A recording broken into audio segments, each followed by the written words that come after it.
ರಾಜಕೀಯ ಬೆಳವಣಿಗೆ ಎಲ್ಲವನ್ನೂ ಕೂಡ ದುಡ್ಡಿಗೆ ರಾಷ್ಟ್ರಕ್ಕೆ ಮೋದಿ ಅಗತ್ಯ ಇದೆ. ಎಸ್ ನಮಸ್ಕಾರ ವೀಕ್ಷಕರೇ, ಇವತ್ತಿನ ಪ್ರೈಮ್ ಡಿಬೇಟ್ ಕಾರ್ಯಕ್ರಮಕ್ಕೆ ಸ್ವಾಗತ. ಎಸ್ ಇವತ್ತಿನ ನಮ್ಮ ಚರ್ಚಾ ವಿಷಯ, ನಾವು ಮಾತನಾಡ್ತಿರುವಂತದ್ದು ಯಾವುದೇ ರೀತಿಯ ರಾಜಕೀಯ ಬೆಳವಣಿಗೆ ಬಗ್ಗೆ ಅಲ್ಲ, ಯಾವುದೇ ರೀತಿಯ ಕಾಂಟ್ರವರ್ಸಿಗಳಲ್ಲ, ಯಾವುದೇ ರೀತಿಯ ವಿವಾದಾತ್ಮಕ ಹೇಳಿಕೆಗಳಲ್ಲ, ಬದಲಾಗಿ ನಮ್ಮ ನಂಬಿಕೆ, ನಮ್ಮ ಆಚಾರ ವಿಚಾರಗಳು, ನಮ್ಮ ಧಾರ್ಮಿಕತೆ ಅನ್ನುವಂಥದ್ದು ನಾವು ನೋಡದೇ ಇರ್ತೀವ ಅನ್ನುವಂತಹ ಒಂದು ಶಕ್ತಿ ಇದೆ. ಅದಕ್ಕೆ ಅಗೋಚರ ಶಕ್ತಿಗಳು ಅನ್ನುವಂತಹ ಮಾತುಗಳು ಅನೇಕ ಜನರು ಹೇಳ್ತಾರೆ. ಈ ರೀತಿ ಅಗೋಚರವಾಗಿರುವಂತಹ ಶಕ್ತಿಗಳು ಇಲ್ಲ ಅನ್ನುವಂಥದ್ದು, ಹೀಗೆ ಇಲ್ಲ ಅನ್ನುವಂಥವರಿಗೆ ನಾನು ಇದ್ದೇನೆ ಅನ್ನುವಂತಹ ಮಟ್ಟಿಗೆ ಎರಡು ಪೆಟ್ಟು ಕೊಟ್ಟು ಕಲಿಸಿದಂತಹ ಅದೆಷ್ಟೋ ಘಟನೆಗಳು, ಅದೆಷ್ಟೋ ನಿದರ್ಶನಗಳು ನಮ್ಮ ಕಣ್ಣ ಮುಂದೆ, ನಿಮ್ಮ ಕಣ್ಣ ಮುಂದೆ ಕಾಣ್ತಾ ಇದೆ. ಎಸ್, ಅಂತಹ ಒಂದು ಘಟನೆ ನಮ್ಮ ಕರಾವಳಿಯಲ್ಲಿ ನಡೆದಂತಹ ಘಟನೆ, ಇತ್ತೀಚೆಗೆ ನಡೆದಂತಹ ಘಟನೆ, ದೊಡ್ಡ ಮಟ್ಟದಲ್ಲಿ ಸುದ್ದಿ ಮಾಡಿರುವಂತಹ ಘಟನೆ, ಇದರ ಬಗ್ಗೆ ನಾವು ಮಾತನಾಡ್ತೇವೆ. ದೈವದ ಶಾಪ ವಿಶೇಷ ಕಾರ್ಯಕ್ರಮಕ್ಕೆ ಸ್ವಾಗತ. ನಾನು ನಿತಿನ್ ಸಾಲಿಯಾನ್. ರಾಜಕೀಯ ಬೆಳವಣಿಗೆ ಎಲ್ಲವನ್ನೂ ಕೂಡ ರಾಷ್ಟ್ರಕ್ಕೆ ಮೋದಿ ಅಗತ್ಯ ಇದೆ.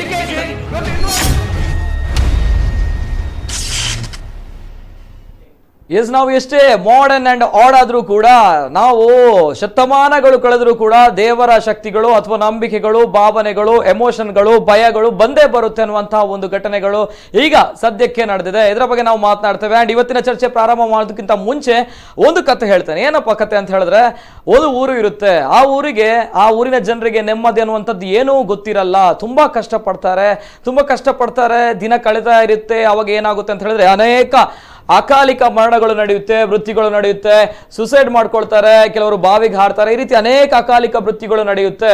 ಏನು ಈ ಕಾರಣ ಅಂತ ನಡೀತಾರೆ, ಉತ್ತರ ಕಂಡುಕೊಳ್ಬೇಕು ಇದಕ್ಕೆ ಅಂತ ಹೇಳಿದ್ರೆ ಉತ್ತರ ಸಿಗ್ತಾ ಇಲ್ಲ. ಆದ್ರೆ ನಮ್ಮ ತುಳುನಾಡಿನಲ್ಲಿ ದೊಡ್ಡ ಮಟ್ಟದಲ್ಲಿ ಮಣ್ಣು ಅನ್ನುವಂಥದ್ದು, ನಮ್ಮ ಭೂಮಿ ಅನ್ನುವಂಥದ್ದು ನಾಗದೇವರಿಗೆ ಸೇರಿದು ಅನ್ನುವಂತಹ ಮಾತುಗಳು, ಅದರಲ್ಲೂ ಕೂಡ ಅಕಾಲಿಕ ನಾಗನ ಮೃತ್ಯುಗಳು ಕಂಡು ಬರುತ್ತೆ. ಒಂದು 13ಕ್ಕೂ ಕೂಡ ಹೆಚ್ಚು ನಾಗರ ಹಾವುಗಳು ಸಾಯುತ್ತೆ. ಏನಾಗುತ್ತೆ, ಏನಾಗ್ತಾ ಇದೆ ಈ ಗ್ರಾಮದಲ್ಲಿ ಅನ್ನುವಂಥದ್ದು ಎಲ್ಲ ಜನರು ಸೇರಿ ಒಟ್ಟಾಗಿ ಹೋಗ್ತಾರೆ. ಜ್ಯೋತಿಷ್ಯರ ಬಳಿ ಪ್ರಶ್ನೆ ಕೇಳ್ತಾರೆ. ಅಷ್ಟಮಂಗಲ ಅನ್ನುವಂತಹ ಒಂದು ಪ್ರಶ್ನೆ ಬರುತ್ತೆ ಜ್ಯೋತಿಷ್ಯದಲ್ಲಿ ಪ್ರಕಾರ. ಸೊ ಇದರಲ್ಲಿ ಅಷ್ಟಮಂಗಲ ಪ್ರಶ್ನೆ ಕೇಳಿದಾಗ ಸಮಸ್ಯೆ ಇರುತ್ತೆ ಅನ್ನುವಂಥ ಮಾತು ಹೇಳ್ತಾರೆ. ಎಲ್ಲ ಗ್ರಾಮಸ್ಥರು ಕಾಡಿಗೆ ಹೋಗ್ತಾರೆ. ಕಾಡಿಗೆ ಹೋದಾಗ ಏನಾಗುತ್ತೆ, ಅಲ್ಲಿ ಹೇಳ್ತಾರೆ 500 ವರ್ಷಗಳ ಇತಿಹಾಸವಿರುವಂತಹ ಪುರಾತನ ದೇವಾಲಯ ಕಾಡಿನಲ್ಲಿ ಹುದುಗಿ ಹೋಗಿರುತ್ತೆ ಅನ್ನುವಂಥದ್ದು. ನಿಜವಾಗ್ಲೂ ಕೂಡ ಇದು ನಂಬೋದಾ ಅನ್ನುವಂಥದ್ದು, ವಿಜ್ಞಾನಕ್ಕೆ ಒಂದು ಪ್ರಶ್ನೆ ಅನ್ನುವಂಥದ್ದು ಕೂಡ ಬರುತ್ತೆ. ಆದರೆ ನಿಜವಾಗ್ಲೂ ಕೂಡ ಅಲ್ಲಿ 500 ವರ್ಷಗಳ ಹಿಂದಿನ ದೈವಸ್ಥಾನ ಸಿಗುತ್ತೆ, ಜೊತೆಗೆ ದೇವರ ಮುಖವಾಡಗಳು, ಮೊಗ ಎಲ್ಲವೂ ಕೂಡ ಸಿಗುತ್ತೆ, ಖಡ್ಗಗಳು ಕೂಡ ಸಿಗುತ್ತೆ. ಅದೇ ರೀತಿ ಇನ್ನು ಬಂಡಾರದ ಮನೆ, ದೈವಸ್ಥಾನ ಅಂತ ಹೇಳುವಾಗ ಬಂಡಾರದ ಮನೆ ಬೇಕು, ಬಂಡಾರದ ಮನೆ ಕೂಡ ಇದೆ ಅನ್ನುವಂಥದ್ದು ಇದ್ದಾಗ ಅದಕ್ಕೂ ಕೂಡ ಪ್ರಶ್ನೆ ಹಾಕ್ತಾರೆ. ಅಲ್ಲೂ ಕೂಡ ಬಂಡಾರದ ಮನೆ ಎಲ್ಲಿ ಸಿಗುತ್ತೆ ಅನ್ನುವಂಥದ್ದು ಗೊತ್ತಾಗುತ್ತೆ. ಅಲ್ಲೂ ಕೂಡ ದೈವಕ್ಕೆ ಸೇರಿದಂತಹ ಮೊಗಗಳು ಸಿಗುತ್ತೆ. ಇದೆಲ್ಲವೂ ಕೂಡ ಯಾವುದೇ ರೀತಿಯ ಚಲನಚಿತ್ರದ ಕಥೆ ಅಲ್ಲ, ಯಾವುದೇ ರೀತಿಯ ಒಂದು ಪುಸ್ತಕದಲ್ಲಿ ಬರುವಂತಹ ಕಥೆ ಅಲ್ಲ, ಬದಲಾಗಿ ನಮ್ಮ ಕರಾವಳಿಯಲ್ಲಿ ನಡೆದಂತಹ ಒಂದು ಕಥೆ, ಎಲ್ಲರ ಅಚ್ಚರಿಗೆ ವಿಸ್ಮಯಕ್ಕೆ ಕಾರಣವಾಗಿರುವಂತಹ ಕಥೆ. ಇದರ ಬಗ್ಗೆ ನಾವು ಮಾತನಾಡ್ತೇವೆ. ಕಂಪ್ಲೀಟ್ ಡೀಟೇಲ್ಸ್ ಬರ್ತಾ ಇದೆ, ಒಂದ್ಸಲ ನೋಡ್ಕೊಂಡು ಬನ್ನಿ.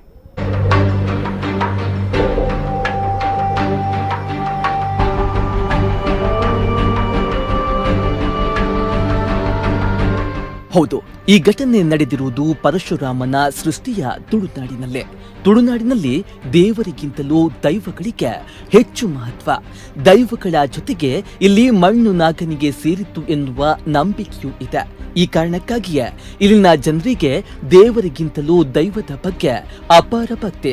ಇದೇ ಕಾರಣಕ್ಕಾಗಿಯೇ ಇಲ್ಲಿನ ಪ್ರತಿಯೊಂದು ಕುಟುಂಬಕ್ಕೂ ಒಂದೊಂದು ದೈವಸ್ಥಾನಗಳಿವೆ. ವರ್ಷಕ್ಕೊಮ್ಮೆ ಇಲ್ಲಿ ಈ ದೈವಗಳಿಗೆ ಕೋಲ, ತಂಬಿಲ ನಡೆಸುವುದು ಇಲ್ಲಿನ ಜನರ ವಾಡಿಕೆಯೂ ಹೌದು. ನಂಬಿದವರಿಗೆ ಇಂಬು ಕೊಡುವೆ ಎನ್ನುವ ಇಲ್ಲಿನ ದೈವಗಳ ನುಡಿಯನ್ನ ನಂಬಿಕೊಂಡಿರುವ ಇಲ್ಲಿನ ಜನ ಚಾಚೂ ತಪ್ಪದೆ ತಮ್ಮ ಕುಟುಂಬ ದೈವಗಳ ಆರಾಧನೆಯನ್ನು ಮಾಡಿಕೊಂಡು ಬರುತ್ತಿದ್ದಾರೆ. ತುಳುನಾಡಿನಲ್ಲಿ 400ಕ್ಕೂ ಮಿಕ್ಕಿದ ದೈವಗಳ ಆರಾಧನೆ ನಡೆಯುತ್ತಿರುವುದೇ ಇಲ್ಲಿನ ಜನಗಳ ದೈವಗಳ ಮೇಲಿನ ಭಯ ಭಕ್ತಿಗೆ ನಿದರ್ಶನವೂ ಆಗಿದೆ. ಇಂತಹ ಭಯ ಭಕ್ತಿಯಿಂದ ಆರಾಧಿಸಿಕೊಂಡು ಬರುತ್ತಿರುವ ದೈವಗಳನ್ನು ಕಾರಣಾಂತರಗಳಿಂದ ಮರೆತು ಬಿಟ್ಟ ಆ ಊರಿನ ಜನರ ಕಥೆಯೇ ಇದು.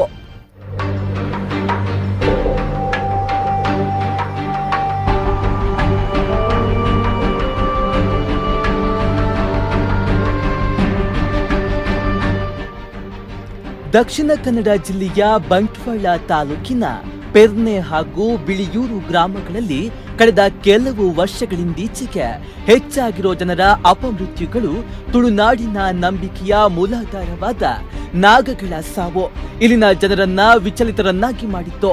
ಪೆರ್ನೆಯಲ್ಲಿ 2013ರಲ್ಲಿ ಗ್ಯಾಸ್ ಟ್ಯಾಂಕರ್ ಪಲ್ಟಿಯಾಗಿ ನಡೆದ ದುರ್ಘಟನೆಯಲ್ಲಿ 11 ಜನ ಸಾವನ್ನಪ್ಪಿದ್ರು. ಅಲ್ಲದೆ ಬಾವಿಗೆ ಬಿದ್ದು ಸಾವು, ಆತ್ಮಹತ್ಯೆ, ಅಪಘಾತದಂತಹ ಕೆಲವು ಘಟನೆಗಳು ಇಲ್ಲಿ ನಿರಂತರವಾಗಿ ನಡೆಯಲಾರಂಭಿಸಿತು. ಈ ನಡುವೆ ಕಳೆದ 6 ತಿಂಗಳ ಒಳಗೆ ಪೆರ್ನೆ ಹಾಗೂ ಬಿಳಿಯೂರು ಗ್ರಾಮಗಳಲ್ಲಿ 14 ನಾಗರ ಹಾವುಗಳು ಆಕಸ್ಮಿಕವಾಗಿ ಸಾವಿಗೀಡಾಗಿರುವುದು ಇಲ್ಲಿನ ಜನರ ನಿದ್ದೆಗೆಡಿಸಿತ್ತು. ತುಳುನಾಡಿನ ಭೂಮಿಯ ಒಡೆಯನಂತೆ ಆರಾಧಿಸಲ್ಪಡುವ ನಾಗಗಳ ಸಾವಿನಿಂದ ಊರಿಗೆ ಗಂಡಾಂತರ ಬರಲಿದೆ ಎನ್ನುವುದು ಮನಗಂಡ ಈ ಊರಿನ ಕೆಲವು ಮಂದಿ ಸೇರಿ ನಾಗಗಳ ಸಾವಿನ ಕಾರಣವನ್ನ ಹುಡುಕ ಹೊರಟರು. ಈ ಬಗ್ಗೆ ಅಷ್ಟಮಂಗಳ ಪ್ರಶ್ನೆಯನ್ನ ಕೇಳಿ ನಾಗಗಳ ಸಾವಿನ ರಹಸ್ಯ ತಿಳಿಯಲು ಹೊರಟ ಈ ಊರ ಜನರಿಗೆ ಅಚ್ಚರಿಯ ಜೊತೆ ಹಲವಾರು ವಿಸ್ಮಯಕಾರಿ ಅಂಶಗಳು ಬೆಳಕಿಗೆ ಬಂದಿವೆ. ಅಷ್ಟಮಂಗಳ ಪ್ರಶ್ನೆಗಾಗಿ ಖ್ಯಾತ ಜ್ಯೋತಿಷಿಗಳಾದ KV ಗಣೇಶ್ ಭಟ್ ಮುಳಿಯ ಅವರನ್ನ ಸಂಪರ್ಕಿಸಿ ಪ್ರಶ್ನೆಗೆ ಗ್ರಾಮಸ್ಥರು ದಿನವನ್ನ ನಿಗದಿಪಡಿಸುತ್ತಾರೆ. ಗ್ರಾಮಗಳಲ್ಲಿ ಅದ್ದೂರಿಯಾಗಿ ಉತ್ಸವಾದಿಗಳು ನಡೆಯುತ್ತಿದ್ದ 500 ವರ್ಷಗಳ ಇತಿಹಾಸ ಹೊಂದಿರುವ ದೈವಸ್ಥಾನವೊಂದು ಕಾಡಿನೊಳಗೆ ಪಾಳು ಬಿದ್ದಿದೆ. ಇದಕ್ಕೆ ಸಂಬಂಧಪಟ್ಟ ಭಂಡಾರದ ಮನೆಯು ನೆಲಸಮವಾಗಿದೆ. ಆ ಮನೆಯಲ್ಲಿದ್ದ ದೈವದ ಮೂರ್ತಿಗಳು ಕೂಡ ಮಣ್ಣಿನಡಿಗೆ ಸೇರಿವೆ.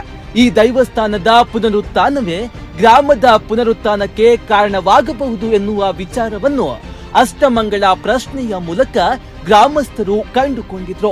ತೇಜಲು ಇದು ನಮ್ಮ ತಂದೆಯವರು ಹಾಗೂ ಚಿಕ್ಕಪ್ಪನವರ ವಾಸದ ಮನೆ.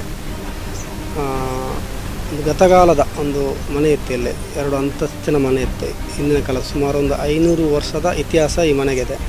ಅದರ ಪಕ್ಕ ಒಂದು ಭಂಡಾರದ ಮನೆ ಇತ್ತು.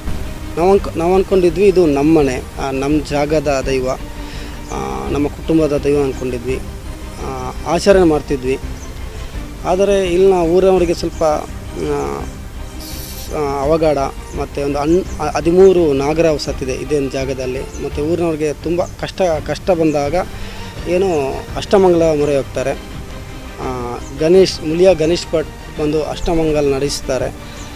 ಆವಾಗ ತಿಳಿದಿರ್ತದೆ ಇದು ನಮ್ಮ ಭಂಡಾರ ಮನೆ, ಇದು 2 ಗ್ರಾಮಗಳ ಸಂಬಂಧಪಟ್ಟ ಭಂಡಾರದ ಮನೆ ಅಂತ. ಪ್ರಶ್ನೆಯಲ್ಲಿ ತಿಳಿಸಿದಂತೆ ನಿರ್ದಿಷ್ಟ ಕಾಡಿನಲ್ಲಿ ತಪಾಸಣೆ ನಡೆಸಿದಾಗ ಮರಗಿಡಗಳು ಬೆಳೆದಿರುವ ಸ್ಥಿತಿಯಲ್ಲಿ ದೈವಸ್ಥಾನದ ಕಟ್ಟಡದ ಪಳೆಯುಳಿಕೆಗಳು ಕಂಡು ಬಂದಿವೆ. ಪಿಲಿಚಾಮುಂಡಿ, ಕೊರತ್ತಿ ಹಾಗೂ ಉಳ್ಳಾಕ್ಳು ದೈವದ 3 ಗುಡಿಗಳು ಕಾಲಾಂತರದಲ್ಲಿ ಶಿಥಿಲಗೊಂಡು ಕೇವಲ ಗುಡಿಯ ಪಂಚಾಂಗ ಮಾತ್ರ ಮರಗಿಡಗಳ ಮಧ್ಯೆ ಗೋಚರಿಸಿತ್ತು. ಇದೇ ವೇಳೆಗೆ ದೈವಸ್ಥಾನಕ್ಕೆ ಸಂಬಂಧಪಟ್ಟ ಭಂಡಾರ ಮನೆ ಎಲ್ಲಿದೆ ಎಂಬ ಬಗ್ಗೆ ಗ್ರಾಮಸ್ಥರು ಸಂಶಯ ವ್ಯಕ್ತಪಡಿಸಿದಾಗ ಜ್ಯೋತಿಷ್ಯರೇ ಪ್ರಶ್ನೆಯ ಮೂಲಕ ಸಂದೇಹವನ್ನ ಪರಿಹರಿಸಿದ್ದಾರೆ. ಆ ಪ್ರಕಾರ ಪೆರ್ನೆ ಗ್ರಾಮದ ಅತ್ತಜಾಲು ಎಂಬಲ್ಲಿ ನಾಮಾವಶೇಷಗೊಂಡ ಮನೆಯೊಂದನ್ನ ಅಗೆದಾಗ ದೈವಗಳಿಗೆ ಸಂಬಂಧಪಟ್ಟ ಮುಖವಾಡಗಳನ್ನ, ದೈವದ ಖಡ್ಗ, ದೀಪ ಮೊದಲಾದವುಗಳು ಪತ್ತೆಯಾಗಿವೆ. ಈ ದೈವಸ್ಥಾನದ ಅಜೀರ್ಣಾವಸ್ಥೆಯ ಬಳಿಕ ಭಂಡಾರದ ಮನೆಯಲ್ಲೂ ಹಲವು ರೀತಿಯ ವ್ಯತ್ಯಾಸಗಳು ಕಂಡು ಬಂದಿದ್ದವು. ಮನೆಯ ಯಜಮಾನ, ಪತ್ನಿ ಹಾಗೂ ಮಗಳು ಮನೆಯಲ್ಲೇ ನೇಣು ಬಿಗಿದು ಆತ್ಮಹತ್ಯೆ ಮಾಡಿಕೊಂಡಿದ್ದರು.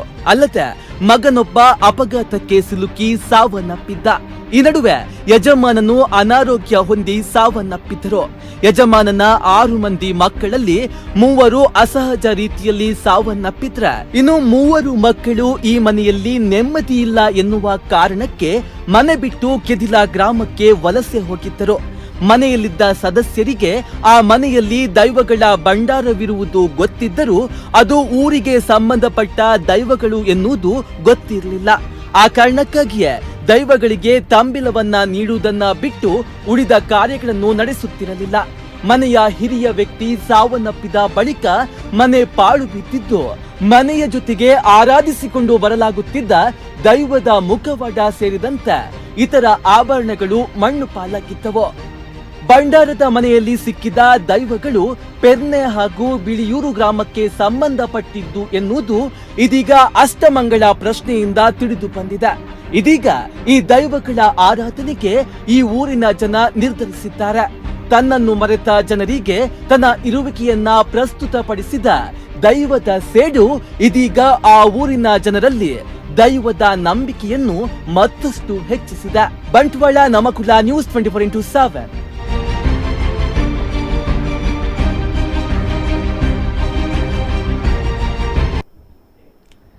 ಎಸ್ ವೀಕ್ಷಕರೇ, ಇದು ಕರಾವಳಿಯಲ್ಲಿ ದೊಡ್ಡ ಮಟ್ಟದಲ್ಲಿ ಸದ್ದು ಸುದ್ದಿ ಮಾಡ್ತಾ ಇರುವಂತಹ ಒಂದು ದೃಶ್ಯ, ಅದೇ ರೀತಿ ವಿಡಿಯೋ, ಅದೇ ರೀತಿ ಒಂದು ಘಟನೆಯ ಬಗ್ಗೆ ನಾವು ಮಾತನಾಡ್ತಾ ಇದ್ದೇವೆ. ಅದರಲ್ಲೂ ಕೂಡ ಎಲ್ಲೋ ಒಂದ್ ಕಡೆ ತುಳುನಾಡು ಕರಾವಳಿ ಅಂತ ಹೇಳುವಾಗ ನಾಗಾರಾಧನೆ, ಭೂತಾರಾಧನೆ ದೊಡ್ಡ ಮಟ್ಟದಲ್ಲಿ ಪ್ರಾಮುಖ್ಯತೆಯನ್ನು ಪಡೆಯುತ್ತೆ.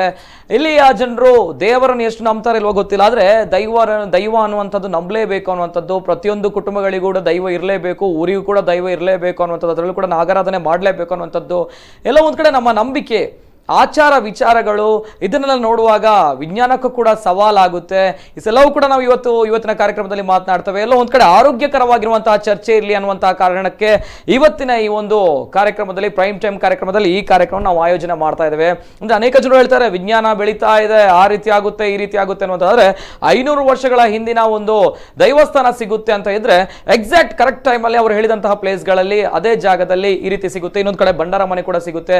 ಅದೇ ರೀತಿ ಆ ಊರಿನಲ್ಲಿ ಸಂಬಂಧಪಟ್ಟಂತ ಅಕಾಲಿಕ ಮೃತ್ಯು ಆಗಿರ್ಬೋದು, ಕಷ್ಟ ನಷ್ಟ, ಸಾವು ನೋವುಗಳಾಗಿರ್ಬೋದು, ಎಲ್ಲವೂ ಕೂಡ ಇದಕ್ಕೆ ಮ್ಯಾಟರ್ ಆಗುತ್ತೆ. ಎಲ್ಲೋ ಒಂದ್ ಕಡೆ ಲಿಂಕ್ ಇದೆ ಅನ್ನುವಂಥದ್ದು. ಸೊ ಎಲ್ಲವೂ ಮಾತನಾಡ್ತೇವೆ. ಅದೇ ರೀತಿ ತಮಗೂ ಕೂಡ ಅಭಿವ್ಯಕ್ತಿ ಸ್ವಾತಂತ್ರ್ಯ ಅನ್ನುವಂಥದ್ದು ಇದ್ದೇ ಇದೆ. ತಮ್ಮ ಗೊಂದಲಗಳು, ತಮ್ಮ ಪ್ರಶ್ನೆಗಳು ಇದ್ರೆ ಕೂಡ ಕೇಳಬಹುದು. ಅಂಡ್ ನಮ್ಮ ಜೊತೆ ಇದ್ದಾರೆ ಗಣ್ಯ ವ್ಯಕ್ತಿಗಳು, ಕಾರ್ಯಕ್ರಮಕ್ಕೆ ವೆಲ್ಕಮ್ ಮಾಡಬೇಕು. ಮೊದಲನೇದಾಗಿ ವಿನೀತ್ ಶೆಟ್ಟಿ ಅವರು, ಭಂಡಾರ ಮನೆಯವರು, ಕಾರ್ಯಕ್ರಮಕ್ಕೆ ಸ್ವಾಗತ. ಎಸ್, ಅದೇ ರೀತಿ ಗುರುರಾಜ್ ಉಪಾಧ್ಯಾಯರು, ಖ್ಯಾತ ಜ್ಯೋತಿಷ್ಯರು ನಮ್ಮ ಜೊತೆ ಇದ್ದಾರೆ, ಕಾರ್ಯಕ್ರಮಕ್ಕೆ ಸ್ವಾಗತ ಸರ್. ಎಸ್, ಅದೇ ರೀತಿ ಈಶ್ವರ್ ಪ್ರಸನ್ನ ಅವರು, ದೇವಸ್ಥಾನ ಜೀರ್ಣೋದ್ಧಾರ ಗೌರವಾಧ್ಯಕ್ಷರು, ಕಾರ್ಯಕ್ರಮಕ್ಕೆ ಸ್ವಾಗತ ಸರ್. ಎಸ್, 3 ಗಣ್ಯ ವ್ಯಕ್ತಿಗಳು ಇವತ್ತಿನ ಕಾರ್ಯಕ್ರಮದಲ್ಲಿ ನಮ್ಮ ಜೊತೆ ಜಾಯ್ನ್ ಆಗಿದ್ದಾರೆ. ಸೊ ಮಾತನಾಡಬೇಕು ಏನಾಗಿದೆ ಆ ಊರಿನಲ್ಲಿ ಅನ್ನುವಂಥದ್ದು. ಅನೇಕ ಜನರಿಗೆ ಗೊಂದಲ ಇದೆ, ಅನೇಕ ಜನರು ಅನೇಕ ಪ್ರಶ್ನೆಗಳನ್ನು ಕೇಳ್ತಾ ಇದ್ದಾರೆ. ನಾನು ನೋಡ್ತಾ ಇದ್ದೇನೆ ಸಾಮಾಜಿಕ ಜಾಲತಾಣದಿಂದ ಒಂದು 4-5 ದಿನಗಳಿಂದ ದೊಡ್ಡ ಮಟ್ಟದಲ್ಲಿ ಸುದ್ದಿ ಆಗ್ತಾ ಇದೆ. ಏನಾಗಿತ್ತು, ಹೌದಾ, ಇದು ನಿಜವಾದ್ರೆ ಎಷ್ಟು ನಿಜ ಅನ್ನುವಂಥದ್ದು ನಮ್ಗೆ ಗೊತ್ತಿಲ್ಲ, ನಮ್ಗೆ ಇನ್ನೂ ಕೂಡ ಡೌಟ್ ಇದೆ, ಗೊಂದಲಗಳಿವೆ ಅನ್ನುವಂಥದ್ದು.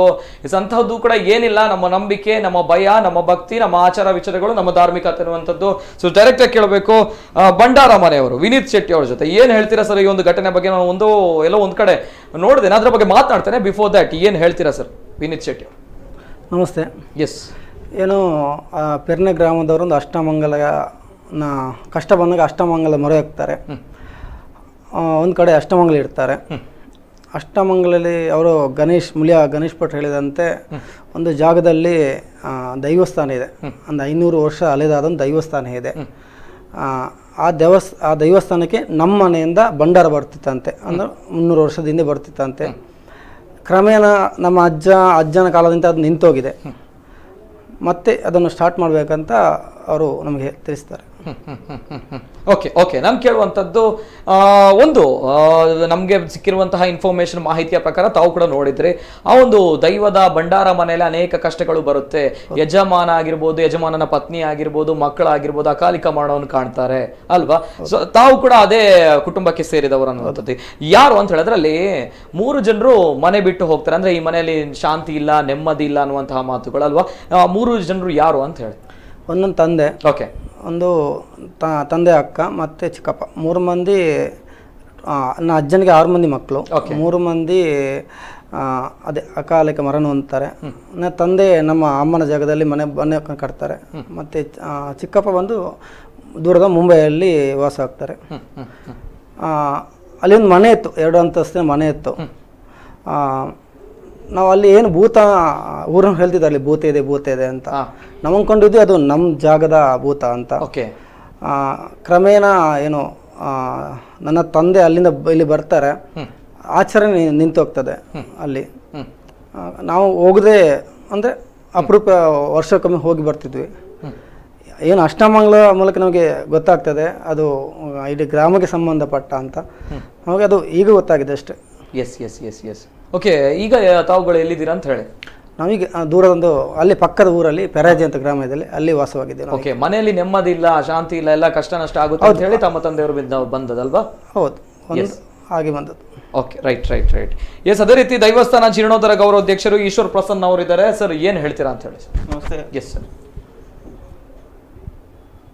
ಈ ಘಟನೆ ಬಗ್ಗೆ, ಈ ಘಟನೆ ಪ್ರಾರಂಭ ಆದ್ದು 13 ನಾಗರ ಹೌಸ್ ಹತ್ತು ಅದರ ಸಂಸ್ಕಾರ ಮಾಡಲಿಕ್ಕೆ ಶುರುವಾದ್ರಿಂದ ಸ್ಟಾರ್ಟ್ ಆದ್ದು, ಪ್ರಾರಂಭ ಆದ್ದು. 6 ತಿಂಗಳಲ್ಲಿ ಸುಮಾರು 13 ನಾಗರಹಾವುಗಳು ಒಂದೇ ದಿವಸ ಅಂತ ಅಲ್ಲ, ಸರಿ, ಆಗಾಗ ಸಿಕ್ಕುವಂಥದ್ದು. ಹಾಗಾಗಿ ನಮ್ಮ ತುಳುನಾಡಿನ ಸಂಪ್ರದಾಯ ಹೇಗೆ ಅಂತ ಹೇಳಿದ್ರೆ, ನಾಗರಹಾವು ಸತ್ತು ಸಿಕ್ಕಿತ್ತು ಅಂತ ಆದರೆ ಅದನ್ನು ಹಾಗೆ ಬಿಡುವಂಗಿಲ್ಲ, ಸಂಸ್ಕಾರ ಮಾಡಬೇಕಾಗ್ತದೆ. ಇದು ಸಂಸ್ಕಾರ ಮಾಡೋದು 2 ದಿವಸ ಬಿಟ್ಟು ಮತ್ತೊಂದು ನಾಗರಹಾವು ಸತ್ತು ಸಿಕ್ಕೋದು, ರೋಡ್ ಸೈಡಲ್ಲಿಯಾ ಮನೆ ಬದಿಯಲ್ಲಿಯಾ ಹಾಗೆಲ್ಲ ಆಗ್ತಾ ಇತ್ತು. ಆಮೇಲೆ ಬೆಳಿಗ್ಗೆ ಸಂಸ್ಕಾರ ಮಾಡಿ ಸಂಜೆ ಪುನಃ ಸಿಕ್ಕಿದ್ದು ಇದೆ. ಸರ್ಪ ಸಂಸ್ಕಾರ ಅಂತ ಮಾಡಿ ಕಾರ್ಯಕ್ರಮ ಮಾಡಿ ಸಂಜೆ ಪುನಃ ನಾಗರಹಾವು ಸತ್ತು ಸಿಕ್ಕಿದ್ದು ಇದೆ, ಹಾಗೂ ಇದೆ. ಆವಾಗ ನಾವೆಲ್ಲ ಕೂಡ್ಕೊಂಡು ಏನೋ ಒಂದು ಗ್ರಾಮಕ್ಕೆ ತೊಂದರೆ ಇದೆ, ನಾಗರಹಾವು ಹೀಗೆ 13 ನಾಗರಹಾವು ಸಾಯಬೇಕು ಅಂತ ಏನೋ ಒಂದು ಕಾರಣ ಇರಲೇಬೇಕು ಅಂತ ಹೇಳುವಂಥ ಚಿಂತನೆ ಶುರುವಾಯಿತು ನಮ್ಮಲ್ಲಿ. ಒಂದು ಗ್ರಾಮದವರೆಲ್ಲ ಸೇರ್ಕೊಂಡು ಏನು ಮಾಡುವ ಅಂತ ಹೇಳಿ ಯೋಚನೆ ಮಾಡಿದೆವು. ಆವಾಗ ಎಲ್ಲೆಲ್ಲಾರು ಪಾಳು ಬಿದ್ದಂಥ ಕಾಡಲ್ಲಿ ಏನಾದ್ರು ಪಾಳು ಬಿದ್ದ ಹಳೆ ದೇವಸ್ಥಾನ ಇರ್ಬೋದು ಅಂತ ಆ ಬಗ್ಗೆಯೂ ನಮ್ಮೊಳಗೆ ಚಿಂತನೆ ನಮ್ಮ ಚಿಂತನೆ ಇತ್ತು. ಹಾಗೆ ಅದು ಮತ್ತೆ ಮುಂದುವರಿಯಿತು. ಇನ್ನು ಪ್ರಶ್ನೆ ಚಿಂತನೆ ದಾರಿ ನಮಗೆ ಅಂತ ಹೇಳುವಂತ ಉದ್ದೇಶದಲ್ಲಿ ಮತ್ತೆ ಪ್ರಶ್ನೆ ಚಿಂತನೆ ಹೊರಟದ್ದು ನಾವು. ಎಲ್ಲೊಂದ್ ಕಡೆ ಗ್ರಾಮಸ್ಥರು ಭಯಗೊಂಡಿದ್ರಿ ನಾಗರಹಾವುಗಳ ಒಂದು ನಾಗರಹಾವುಗಳಿಂದ. ಮತ್ತೆ ಅದಕ್ಕಿಂತಲೂ ನಾಗರಹಾವುಗಳು 13 ಸತ್ತದ್ದು ಹೌದು, ಆಗಾಗ ಅವ್ರವ್ರ ಹೆಚ್ಚಿನವ್ರ ಮನೆಗೆ ನಾಗರಹಾವು ಬರುವಂತದ್ದು ಅದೆಲ್ಲ ಇತ್ತು. ಅಲ್ಲಿ ಸುತ್ತಮುತ್ತಲ ಇರುವಂತದ್ದು ಏರಿಯಾದಲ್ಲಿ ನಾಗರಹಾವುಗಳು ಕಾಣುವಂಥದ್ದು ಅವಾಗ. ಈ ಚಿಕ್ಕ ಮಕ್ಕಳವರಲ್ಲಿ ಇರುವಾಗ ಹೆದರಿಕೆ ಅದು ಗ್ರಾಮದಲ್ಲಿ. ಓಕೆ, ಅಲ್ಲ ಕೇಳುವಂತ ಹೌದು, ಅಲ್ಲಿ ನಾಗರಹಾವುಗಳ ಶವಗಳು ಸಿಗ್ತಾ ಇತ್ತು ಅನ್ನುವಂಥದ್ದು. ಅದೇ ರೀತಿ ನಾನು ಕೇಳ್ತಾ ಇರುವಂತ ಯಾವಾಗ ಆಗಿರುವಂತಹ ಘಟನೆಗಳು? ಸರಿ, 6 ತಿಂಗಳ ಹಿಂದೆ. ಅದಕ್ಕಿಂತ ಮುಂಚೆ ಈ ರೀತಿ ಸಮಸ್ಯೆ ಇರಲಿಲ್ಲ. ಅದಕ್ಕಿಂತ ಮುಂಚೆ ಈ ನಾಗರಹಾವು ಸತ್ತು ಸಿಗುವಂತ ಸಮಸ್ಯೆ ಇರಲಿಲ್ಲ. ಆದ್ರೆ ಈಗ ಒಂದೊಂದು 20 ವರ್ಷದ ಈಚೆ ಅಲ್ಲೇ ಸುತ್ತಮುತ್ತಲಲ್ಲಿ ಅಕಾಲಿಕ ಮರಣಗಳು ಸುಮಾರಾಗಿವೆ. 25-30 ಆಗಿರ್ಬೋದು. ಆತ್ಮಹತ್ಯೆ ಮಾಡ್ಕೊಳ್ಳೋದು ಅಂದ್ರೆ ಹಗ್ಗ ತಗೊಳ್ಳುವಂಥದ್ದು ಅಥವಾ ಬೇರೆ ಬೇರೆ ರೀತಿಯ ವಿಷ ತಗೊಳ್ಳುವಂಥದ್ದು, ಬಾವಿಗೆ ಹಾರುದು, ಕೆರೆಗೆ ಹಾರುದು. ಆಮೇಲೆ ಅದೇ ನೀವು ತೋರಿಸಿದ್ರಲ್ಲ ಗ್ಯಾಸ್ ಟ್ಯಾಂಕರ್ ಒಂದು ದುರಂತ, ಅದು ಆಗಿತ್ತು ಅಲ್ಲಿ. ಅದೇ ಏರಿಯಾ, ಒಂದೇ ಗ್ರಾಮ, ಅದೇ ಗ್ರಾಮದಲ್ಲಿ ಬರುತ್ತೆ, ಅದೇ ಟರ್ನ್ ಅಲ್ಲಿ ಬರುತ್ತೆ. ಅದಕ್ಕಿಂತ ಅಲ್ಲಿಂದ 1 ಕಿಲೋಮೀಟರ್ ಸ್ಟ್ರೈಟ್ ಆಚೆ ಇರೋದು ಈ ದೇವಸ್ಥಾನ ಇರುವಂತದ್ದು. ಈಗ ನಮಗೆ ಪತ್ತೆ ಆದಂಥದ್ದು. ಫಸ್ಟಿಗೆ ಏನಿರಲಿಲ್ಲ, ಕಾಡು ಮಾತ್ರ ಇದ್ದಿತ್ತಷ್ಟೇ. ಅಲ್ಲೊಂದು ಪಾಳು ಬಿದ್ದಂತ 3 ಕಟ್ಟೆಗಳಿತ್ತು. 3 ಕಟ್ಟೆಗಳು ಅಂತ ಹೇಳಿದ್ರೆ ಅದು ಗುಡಿ ಇದ್ದು ಪಂಚಾಂಗ. ಅದು ನಮ್ಗೆ ನೋಡುವಾಗಲೇ ಗೊತ್ತಾಗ್ತಾ ಇತ್ತು ಅದು ಏನು ಅಂತ ಹೇಳಿ. ಆ ಕಾಡಿಗೆ ಆ ಪಂಚಾಂಗದ ಬುಡಕ್ಕೆ ನಮ್ಗೆ ಹೋಗ್ಬೇಕಿದ್ರೆ ಸಾಧಾರಣ ಒಂದು 10-15 ಜನಕ್ಕೆ 2 ಗಂಟೆ ಬೇಕಾಗಿತ್ತು. ಸೊಪ್ಪು ಕಡ್ಕೊಂಡು ಹೋಗ್ಬೇಕಲ್ಲ, ಕಾಡಿನ ಮಧ್ಯಕ್ಕೆ ಹೋಗ್ಬೇಕು, ಅಷ್ಟೊತ್ತು ಬೇಕಾಗಿತ್ತು ನಮಗೆ. ಅಲ್ಲಿ ಹೋಗಿ ನಿಂತು ಒಂದ್ ದಿವಸ ಪ್ರಾರ್ಥನೆ ಮಾಡಿದ್ವಿ ಎಲ್ಲರೂ ಗ್ರಾಮಸ್ಥರೆಲ್ಲ ಸೇರ್ಕೊಂಡು. ಇಲ್ಲಿರುವ ಶಕ್ತಿಯಿಂದಾಗಿ ನಮ್ಮ ಗ್ರಾಮಕ್ಕೆ ತೊಂದರೆ ಬರ್ತಾ ಇದೆ ಅಂತ ಆದ್ರೆ ಎಲ್ಲ ಶಾಂತ ಆಗಿ ಅದು ಏನು ಬೇಕು ಹೇಳುವಂತ ಪ್ರಶ್ನೆ ಚಿಂತೆಯಲ್ಲಿ ಮಾಡುವಂತ ನಾವು ತೀರ್ಮಾನ ಮಾಡಿದ್ದೇವೆ. ಆ ಪ್ರಶ್ನೆ ಚಿಂತೆಯಲ್ಲಿ ಏನು ಬರ್ತೇವೆ ಅದನ್ನು ನಾವು ಮಾಡ್ಲಿಕ್ಕೆ ತಯಾರಾಗಿದ್ದೇವೆ, ಬದ್ಧರಾಗಿದ್ದೇವೆ. ಈ ಶಕ್ತಿಯ ಸೇವೆಯನ್ನು ನಾವು ಮಾಡ್ಲಿಕ್ಕೆ ತಯಾರಾಗಿ ಬಂದಿದ್ದೇವೆ. ನಮ್ಮನ್ನು ಕೈ ಹಿಡಿದು ಮುನ್ನಡೆಸು ತಾಯಿ ಅಂತ ಹೇಳಿ. ಶಕ್ತಿ ಯಾವುದು ಅಂತ ಗೊತ್ತಿಲ್ಲ, ತಾಯಿ ಮಕ್ಕಳನ್ನು ಹೇಗೆ ಮುನ್ನಡೆಸ್ತಾಳ ಆ ರೀತಿಯಲ್ಲಿ ನಮ್ಮ ಬೆನ್ನ ಹಿಂದೆ ನಿಂತು ನಮ್ಮನ್ನು ಕೈ ಹಿಡಿದು ಮುನ್ನಡೆಸು ಅಂತೇಳಿ ಪ್ರಾರ್ಥನೆ ಮಾಡ್ಕೊಂಡ್ವಿ ನಾವೆಲ್ಲ ಗ್ರಾಮಸ್ಥರು. ಅದರ ಮರು ದಿವಸದಿಂದ ಎಲ್ಲರಿಗೂ ನೆಮ್ಮದಿಯ ಒಂದು ಮುಖದಲ್ಲಿ ಏನೋ ಒಂದು ನೆಮ್ಮದಿ. ಹೌದು, ನಮ್ಮ ಸಮಸ್ಯೆಗಳ ಪರಿಹಾರ ಏನೋ ಸಿಗುತ್ತೆ. ಮುಖದಲ್ಲಿ ಒಂದು ನಮ್ಮ ಮುಖದಲ್ಲಿ ಬದಲಾವಣೆ ಆಗ್ಲಿಕ್ಕೆ ಶುರುವಾಯ್ತು ಎಲ್ರಿಗೂ. ಆಮೇಲೆ ಜ್ಯೋತಿಷಿಗಳಿಗೆ ಫೋನ್ ಮಾಡಿದ್ವಿ ನಾವು. ಅವರೇನು ಪುಣ್ಯಕ್ಕೆ ಜ್ಯೋತಿಷಿಗಳ ಹತ್ರ, ನಮ್ಮ ಹತ್ರ ಜ್ಯೋತಿಷಿಗಳಿದ್ದಾರೆ. ಎಷ್ಟು ದಿವಸ ಮೊದಲು ನಾವು ಡೇಟ್ ತಗೊಳ್ಳಿಕ್ಕೆ ಎಷ್ಟು ಟೈಮ್ ತಗೊಳ್ಳಿ, ಒಂದು 2 ತಿಂಗಳಂತ ಬೇಕಾಗಿರುತ್ತೆ. ಏನೋ ಪುಣ್ಯಕ್ಕೆ ಆ ಡೇಟಿಗೆ ಒಂದವರಿಗೆ 25ನೇ ತಾರೀಕು, ಮಾರ್ಚ್ 25ನೇ ತಾರೀಕು ಫ್ರೀ ಇದ್ರು. ಆ ದಿವಸ ಮಾಡೋಣ ಅಂತ ಕೇಳ್ಕೊಂಡ್ವಿ. ಒಪ್ಕೊಂಡ್ರು ಅವರು. ಗ್ರಾಮದ ಸ್ವಲ್ಪ ಅರ್ಜೆಂಟ್ ಉಂಟು, ತುಂಬಾ ಕಷ್ಟ ಇದೆ ಗ್ರಾಮಕ್ಕೆ ಅಂತ ಹೇಳಿದ್ವಿ. ಒಪ್ಕೊಂಡ್ರು ಅವರು. ಆಮೇಲೆ ಪ್ರಶ್ನೆ ಶುರುವಾಯಿತು. ಇದು ಹಿನ್ನೆಲೆ. ಎಸ್ ಎಲ್ಲೋ ಒಂದ್ ಕಡೆ ಇದನ್ನೆಲ್ಲ ನೋಡುವಾಗ ವಿಜ್ಞಾನಕ್ಕೆ ಸವಾಲಾಗುತ್ತೆ, ಅಚ್ಚರಿ ಆಗುತ್ತೆ ಅನ್ನುವಂಥ ಅನೇಕ ಜನರು ಹೇಳ್ತಾರೆ ಇದಿಲ್ಲ ಅನ್ನುವಂಥದ್ದು. ಆದ್ರೆ ಇದು ಇದೆ, ನಾವಿದ್ದೇವೆ, ನಮ್ಮ ಶಕ್ತಿ ಇದೆ ಅನ್ನುವಂಥದ್ದು ಪದೇ ಪದೇ ನಮ್ಮ ಕಣ್ಣೆದುರು ಸಾಬೀತು ಆಗ್ತಾನೆ ಇದೆ. ಸೊ ಆ ಘಟನೆಯ ಒಂದು ನಿದರ್ಶನ ಇದು. ಸರ್, ಖ್ಯಾತ ಜ್ಯೋತಿಷರಾಗಿರುವಂತಹ ಗುರುರಾಜ್ ಉಪಾಧ್ಯಾಯರು ಏನ್ ಹೇಳ್ತೀರಾ ಸರ್ ಈ ಒಂದು ದೊಡ್ಡ ಘಟನೆಯ ಬಗ್ಗೆ? ನೋಡಿರ್ತೀರಾ? ಎಸ್, ವಿಜ್ಞಾನಕ್ಕೇನು ಸವಾಲಾಗಿಲ್ಲ, ವಿಜ್ಞಾನ ಏನು ದೇವರಿಲ್ಲ ಹೇಳ್ತಿಲ್ಲ, ವಿಜ್ಞಾನ ಏನು ದೇವರನ್ನು ವಿರೋಧ ಮಾಡ್ತಾ ಇಲ್ಲ. ಇದು ಮನುಷ್ಯ ಅವನ ಸ್ವಂತ ಬೆನಿಫಿಟ್, ಅವನ ಸ್ವಂತ ಒಂದು ತಪ್ಪು ತಿಳುವಳಿಕೆ, ಏನೊಂದು ದುಷ್ಟ ಮನಸ್ಸು, ದುಷ್ಟ ಹೃದಯ ಉಂಟು, ಅದನ್ನು ಸಮರ್ಥನೆ ಮಾಡಿಕೊಳ್ಳಿಕ್ಕೆ ವಿಜ್ಞಾನವನ್ನು ಎದುರಿಡ್ತಾನೆ ಅಷ್ಟೇ. ಇದರಲ್ಲಿ ವಿಜ್ಞಾನಕ್ಕೂ ಇದಕ್ಕೂ ನಾವೇನು ಟ್ಯಾಲಿ ಮಾಡುವ ಇದಿಲ್ಲ. ಯಾಕಂತ ಹೇಳಿದ್ರೆ ವಿಜ್ಞಾನ ಏನು ವಿರೋಧ ಮಾಡೋದಿಲ್ಲ. ಈಗ ನಾವು ಏನು ಶಾಸ್ತ್ರ ಹೇಳ್ತಾರೆ ಅದನ್ನೇ ವಿಜ್ಞಾನ ಹೇಳ್ತಾ ಇದೆ. ಏನು ಶಾಸ್ತ್ರ ರಹಸ್ಯವಾಗಿ ಏನೇನೆಲ್ಲ ಬಿಂಬಿಸ್ತಾ ಇದೆ ಅದೆಲ್ಲ ಈಗ ವಿಜ್ಞಾನದಲ್ಲೆಲ್ಲ ಸರಿಯಾಗ್ತಾ ಇದೆ. ಸೊ ಇಂಥ ತುಂಬಾ ವಿಷಯ. ಈಗ ವಿಜ್ಞಾನಕ್ಕೆ ಏನು ಅಂತ ಹೇಳಿದ್ರೆ ಒಂದು ದೇವರನ್ನು ಅಲ್ಲಿ ಕಾಣಬೇಕು. ದೇವರನ್ನು ಕಾಣಲಿಕ್ಕೆ ಬೇರೆ ಏನು ದಾರಿ ಇಲ್ಲ. ಜೀವಾತ್ಮನನ್ನು ಕಾಣಬೇಕು. ಜೀವಾತ್ಮ ವಿಜ್ಞಾನ ಹೇಳುವಂತಹದ್ದು ವಿಜ್ಞಾನ ಒಪ್ಪಿಕೊಳ್ತದೆ. ಬಟ್ ವಿಜ್ಞಾನವನ್ನು ಅವರಿಗೆ ಈಗ ಕಣ್ಣಿಗೆ ಕಾಣಬೇಕು. ಕಣ್ಣಿಗೆ ಕಾಣಬೇಕಾದ್ರೆ, ದೇವರನ್ನು ಕಣ್ಣಿಗೆ ಕಾಣಬೇಕಾದ್ರೆ ನಮ್ಮ ಆತ್ಮ ಸ್ವರೂಪದಲ್ಲಿ ಒಂದು ಕಣ್ಣಿದೆ, ಆ ಕಣ್ಣು ಓಪನ್ ಆಗಬೇಕು. ಆ ಕಣ್ಣು ಓಪನ್ ಆಗಬೇಕಾದ್ರೆ ತುಂಬಾ ಹರ್ಡಲ್ಸ್ ಇದೆ, ಅದನ್ನೆಲ್ಲ ದಾಟಿಕೊಂಡು ಮುಂದೆ ಬರಬೇಕಾಗ್ತದೆ. ಸೊ ಹಾಗಿರುವಾಗ ವಿಜ್ಞಾನದಲ್ಲಿ ಇದೇನು ಬರುವುದಿಲ್ಲ. ಈಗ ಇವರಿಗೆ ಪೆರ್ಣೆ ಗ್ರಾಮದಲ್ಲಿ ಇದ್ದಂತಹದ್ದು, ಈ ಪೆರ್ಣೆ ಗ್ರಾಮಸ್ಥರು ಮೊದಲು ನಮ್ಮ ಹಿರಿಯರೆಲ್ಲ ಬದುಕಲಿಕ್ಕೆ ಬೇಕಾಗಿ, ಜೀವನಕ್ಕೆ ಬೇಕಾಗಿ, ಜೀವನದ ಇದು ಮಾಡಲಿಕ್ಕೆ ಬೇಕಾಗಿ ಆ ದೈವಕ್ಕೆ ಹರಕೆ ಹೊತ್ತುಕೊಂಡು ತುಂಬ ಇದೆಲ್ಲ ಆರಾಧನೆ ಮಾಡಿಕೊಂಡು ನಿನ್ನಿಂದಾಗಿಯೇ ಅಂತೇಳಿ ಹೇಳಿ ಬಹಳ ಉಚ್ಛ್ರಾಯ ಒಳ್ಳೆಯ ಸ್ಥಿತಿಗೆ ಇದಕ್ಕೆಲ್ಲ ಬಂದು ಕೂತ್ಕೊಂಡ್ರು. ಏನು ಅಕಾಲಿಕ ಅದು ಮನೆದ್ದ, ಇದರ ದೇವಸ್ಥಾನ, ದೇವರು, ಮನೆದ್ದು ಮತ್ತೊಂದು ಇನ್ನೊಂದು ಪ್ರಶ್ನೆ ಬರುವುದಿಲ್ಲ. ಏನೋ ಅವರ ಮನೆಯವರು ನೋಡಿಕೊಳ್ತಾ ಇದ್ರು, ಅವರ ಮನೆಯವರು ಮಾಡ್ತಾ ಇದ್ರು. ಸೊ ಅದಕ್ಕೆಲ್ಲ ಎಕ್ಸೆಪ್ಟ್ ಮಾಡ್ತಾ ಇದ್ರು. ಸೊ ಅದು ಜನರು, ಗ್ರಾಮಸ್ಥರೆಲ್ಲ ಹೋಗಿ ಹರಕೆ ಎಲ್ಲ ಕೊಡ್ತಾ ಇದ್ರು, ಆ ಬೇಕಿದ್ದ ಬೆನಿಫಿಟ್ ತಗೊಳ್ತಾ ಇದ್ರು. ಎಲ್ಲ ಬೆನಿಫಿಟ್ ತಗೊಂಡ ನಂತರ ಕೊನೆಗಾಗುವಾಗ ಅಲ್ಲಿ ಇಲ್ಲ, ಆ ಫ್ಯಾಮಿಲಿಯವರು ಮಾಡಿದ ಏನೋ ಒಂದು ಗ್ರಾಚಾರ ತಪ್ಪುಗಳಿಂದ ಅವರಿಂದ ಅದು ಕೈ ತಪ್ಪುವ ಪರಿಸ್ಥಿತಿ ಬಂತು. ಆಗ ಜನರೆಲ್ಲ ಸಪೋರ್ಟ್ ಮಾಡಿ ಅದನ್ನು ಮೇಲೆ ತರುವಂತಹ ವ್ಯವಸ್ಥೆ ಮಾಡಬೇಕಿತ್ತು.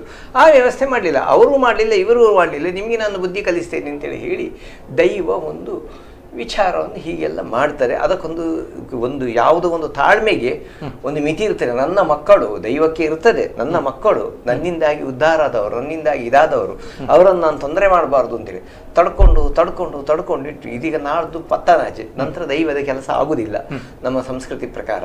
ಪತ್ತನಾಜೆಯ ಒಳಗೆ ಇವರಿಗೆ ಬುದ್ಧಿ ಕಲಿಸ್ತೇನೆ, ನನ್ನ ಏನು ಉಂಟು ಮಾಡುವಂತಹದ್ದೊಂದು ಪತ್ತನಾಜೆಯ ಒಳಗೆ ಇವರು ಮಾಡಲಿಲ್ಲದಿದ್ರೆ ಮತ್ತೆ ಇವರಿಗೆ ಕಲಿಸ್ತೇನೆ ಅಂತೇಳಿ ಹೇಳಿ ಅವರು ದೈವಗಳು ಈಗ ಇವರಿಗೆ ಬುದ್ಧಿ ಕಲಿಸ್ಲಿಕ್ಕೆ ಶುರು ಮಾಡಿತು. ಏನೋ ಎಚ್ಚೆತ್ತುಕೊಂಡ್ರು, ಸರಿಯಾದ ನಿರ್ದೇಶನ ಎಲ್ಲ ಸಿಕ್ಕಿದೆ ಇವರಿಗೆ. ಇನ್ನೂ ಕೆಲವರದೆಲ್ಲ ಗ್ರಾಚಾರ, ಇನ್ನೂ ಸರಿಯಾದ ನಿರ್ದೇಶನ ಸಿಕ್ಕಿಲ್ಲ. ಏನೋ ಒಂದು ತಪ್ಪು ನಿರ್ದೇಶನ ಎಲ್ಲ ಸಿಕ್ಕಿ ಹಿಡಿದುಕೊಂಡು ಏನೇನೋ ಮಾಡ್ತಾ ಇದ್ದಾರೆ. ಸೊ ಏನೋ ಸರಿಯಾದ ನಿರ್ದೇಶನ ಎಲ್ಲ ಸಿಕ್ಕಿತು, ಏನೋ ಒಂದು ಒಳ್ಳೆಯ ಕೆಲಸಕ್ಕೆ ಕೈ ಹಾಕಿದ್ದಾರೆ.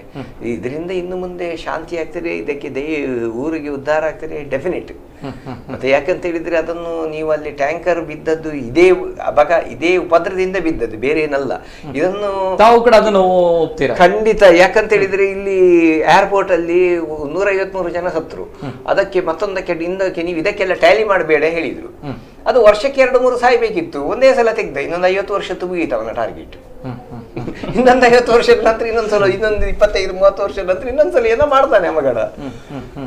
ಓಕೆ, ಅದಕ್ಕೂ ಕೂಡ 2013ರಲ್ಲಿ ನಡೆದಂತಹ ಒಂದು ದುರ್ಘಟನೆಗೂ ಕೂಡ ಇದಕ್ಕೂ ಕೂಡ ಯಾಕಂತ ಹೇಳಿದ್ರೆ ಆ ಘಟನೆ ಅಲ್ಲಿ ಟ್ಯಾಕ್ಸಿ ಡ್ರೈವರ್ಸ್ ಅಸೋಸಿಯೇಷನ್ ಅವರು ಎಷ್ಟೋ ವರ್ಷದ ಮೊದಲು ಅಲ್ಲಿ ಇಲ್ಲಿ ತುಂಬಾ ಶಕ್ತಿಗಳು ಇದೆ, ನಾವೊಂದು ಪಂಜುರ್ಲಿ ಕಲ್ಲುರ್ಟಿ ದೇವಸ್ಥಾನ ಎಲ್ಲ ಸ್ಥಾಪನೆ ಮಾಡಿದೆವು ನಮ್ಮ ಖರ್ಚಿನಲ್ಲಿ, ನಮಗೊಂದು ಚೂರು ಜಾಗೆ ಕೊಡಿ, 8 ಸೆಂಟ್ಸ್ ಜಾಗೆಯನ್ನು ಕೊಡಿ ಅಂತೇಳಿ ಹೇಳಿ ದಮ್ಮೆ ಹಾಕಿ ತುಂಬಾ ಕೇಳಿದ್ರು.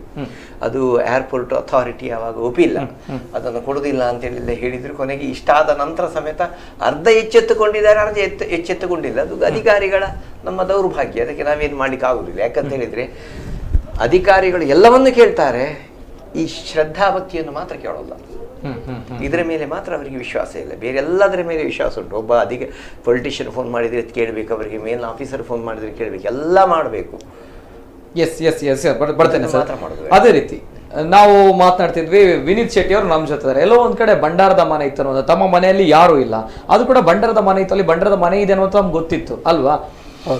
ಅಲ್ಲಿ ದೇವರ ಮೂರ್ತಿಗಳಿದ್ದದ್ದು, ಮೊಗ ಇದ್ದದ್ದು ಕೂಡ ತಮ್ಗೆ ಗೊತ್ತಿತ್ತು ಅಲ್ವಾ? ದೈವಸ್ಥಾನ ಇಲ್ಲೇ ಇದೆ ಅನ್ನುವಂಥ ತಮ್ಗೆ ಗೊತ್ತಿಲ್ವಾ? ತಮ್ಮ ತಂದೆ ತಾಯಿಗಳಿಗೆ ಗೊತ್ತಿಲ್ವಾ? ನನ್ನ ತಂದೆಗೆ ಏನೋ ಡೌಟ್ ಇತ್ತು, ಇದೊಂದು ಈ ದೈವಕ್ಕೆ ತುಂಬಾ ಪವರ್ ಇದೆ ಅಂತ. ಆದ್ರೆ ಎಲ್ಲಿಗೆ ಸಂಬಂಧಪಟ್ಟಂತ ಗೊತ್ತಿರಲಿಲ್ಲ ನಮಗೆ. ಅಲ್ಲಿಂದ ಹೋಗುವಾಗಲೇ ಇನ್ನೊಂದು ಭಯ ಆಗ್ತಿತ್ತು ನಮಗೆ. ಓಕೆ, ಎಲ್ಲಿಗೆ ಹೋದಾಗ? ನಮ್ಮ ಮನೆಗೆ ಹೋದಾಗ. ಯಾಕಂತೇಳಿ ಒಂದು ವೈಬ್ರೇಷನ್ ಆಗ್ತಿರುತ್ತೆ, ಏನೊಂದು ಇಲ್ಲಿ ಪವರ್ಫುಲ್ ದೇವರು ಇದ್ದಾರೆ ಅಂತ ಗೊತ್ತಾಗ್ತದೆ ನಮಗೆ.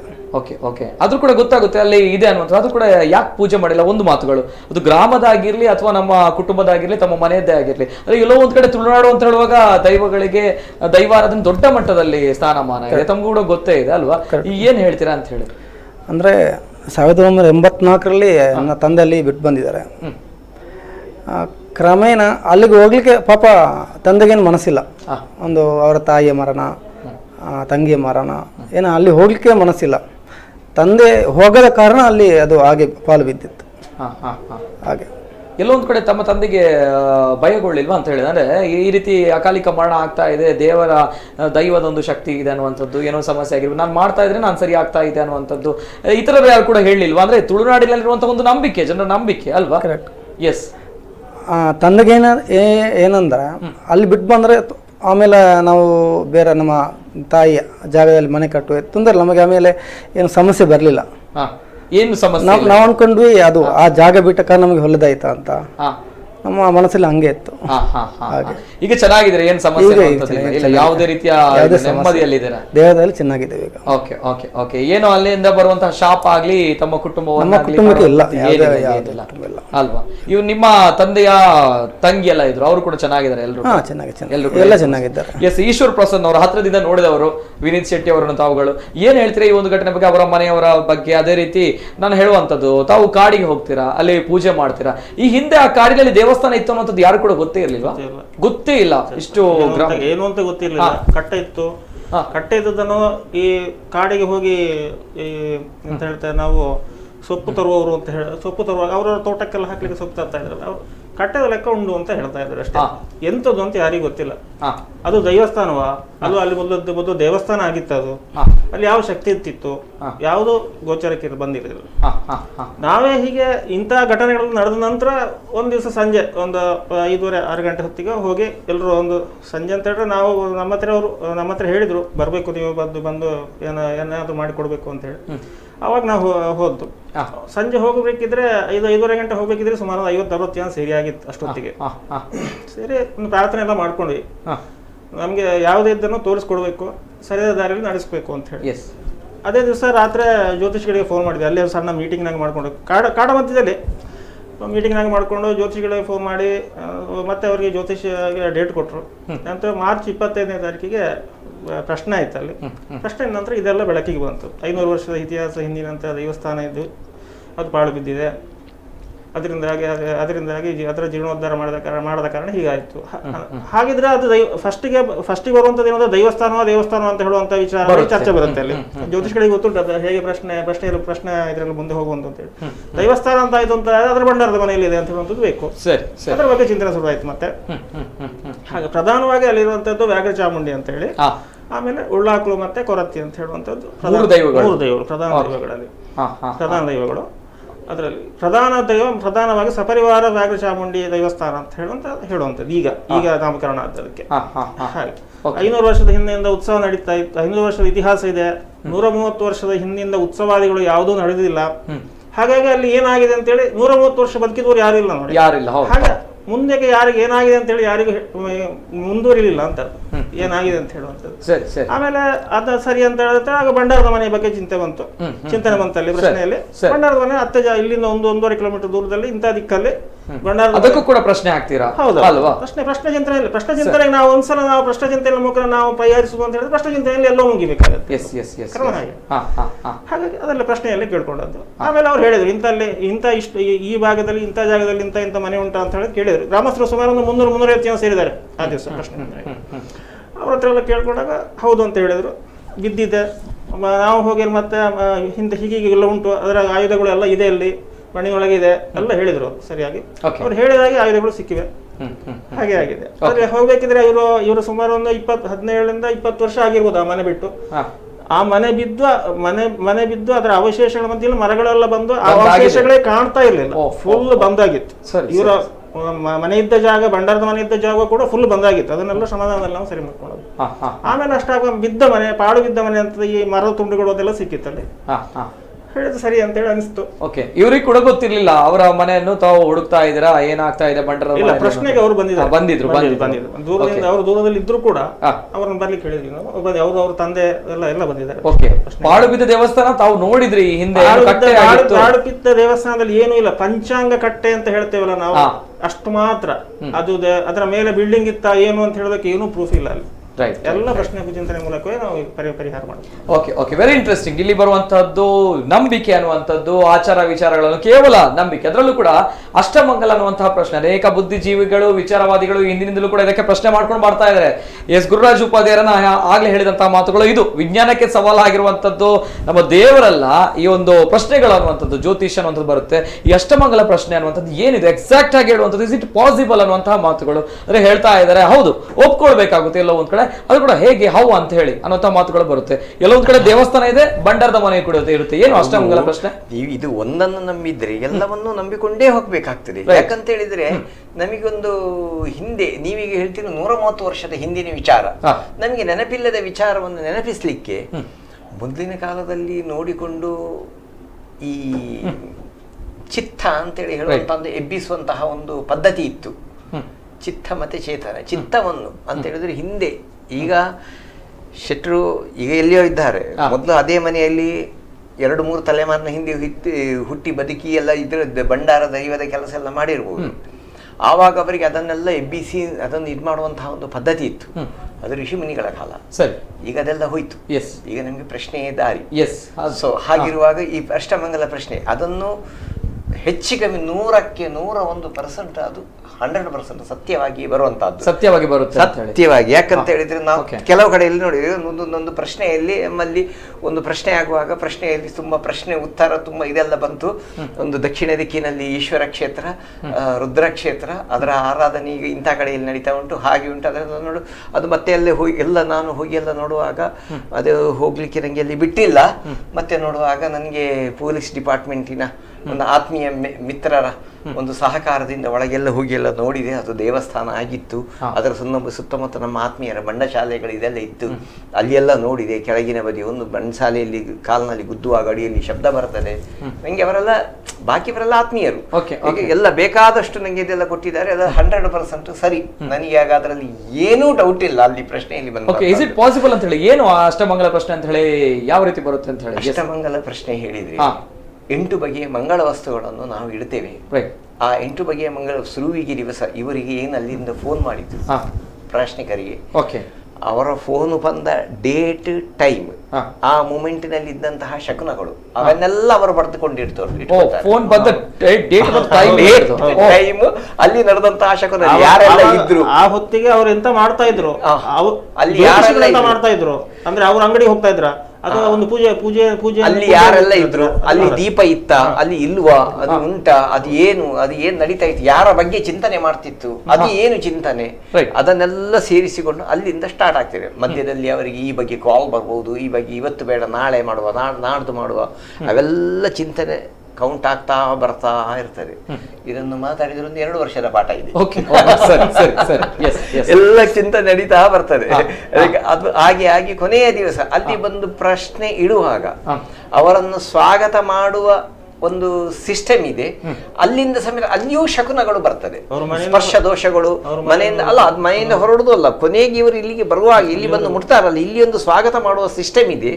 ಆ ಸಿಸ್ಟಮ್ ಪ್ರಕಾರ ಅಲ್ಲಿ ಇವರು ಮಾಡತಕ್ಕಂತಹ ಕ್ರಿಯೆಗಳು, ಮಾತುಗಳು, ಶಬ್ದಗಳು ಎಲ್ಲವನ್ನು ಕ್ಯಾಲ್ಕುಲೇಷನ್ ಮಾಡಿ ಅಲ್ಲಿ ಒಂದು ಕೊನೆಗೆ ಒಂದು ರಾಶಿಯ ಬಗ್ಗೆ ಪರಿಜ್ಞಾನ ಇಲ್ಲದ ಒಂದು 8 ವರ್ಷದ ಒಳಗಿನ ಮಗು ಒಂದು ಆ ರಾಶಿ ಚಕ್ರಕ್ಕೆ 3 ಸುತ್ತು ಬಂದು ಒಂದು ರಾಶಿ ಅಧಿಷ್ಠಾನ ಮಾಡ್ತಾರೆ. ಅದರ ಒಳಗೆ ಒಂದು ಕಾಯಿನ್ ಇಟ್ಟು ಅಲ್ಲಿಂದ ಸ್ಟಾರ್ಟ್ ಆಗ್ತದೆ ಅದು. ಇದನ್ನು ಮತ್ತೆ ಆ ಎಲ್ಲಾ ಶಕುನಗಳನ್ನು ಇದಕ್ಕೆ ಟ್ಯಾಲಿ ಮಾಡಿಕೊಂಡು ಒಂದಕ್ಕೊಂದು ಇದು ಮಾಡಿಕೊಂಡು ಹೋಗುವಂತಹದ್ದು. ಮತ್ತೆ ಆದ್ರಿಂದಾಗಿ ಈಗ ಇವರು ಶೆಟ್ರು ಹೇಳಿರ್ಬೋದು, ದೇವರ ದಯದಲ್ಲಿ ನಾವು ಪೆರಾಜೆಯಲ್ಲಿ ಹೋದ ನಂತರ ಭಾರಿ ಸುಖದಲ್ಲಿದ್ದೇವೆ ಅಂತೇಳಿ. ಇದು ಒಂದು ಉದಾಹರಣೆ ಎಂತದಕ್ಕೆ ಹೇಳಿದ್ರೆ, ನಮ್ಮಲ್ಲಿ ಮಕ್ಕಳ ಕಟ್ಟು ಮತ್ತೆ ಅಳಿಯ ಕಟ್ಟು ಅಂತೇಳಿ ಇದೆ.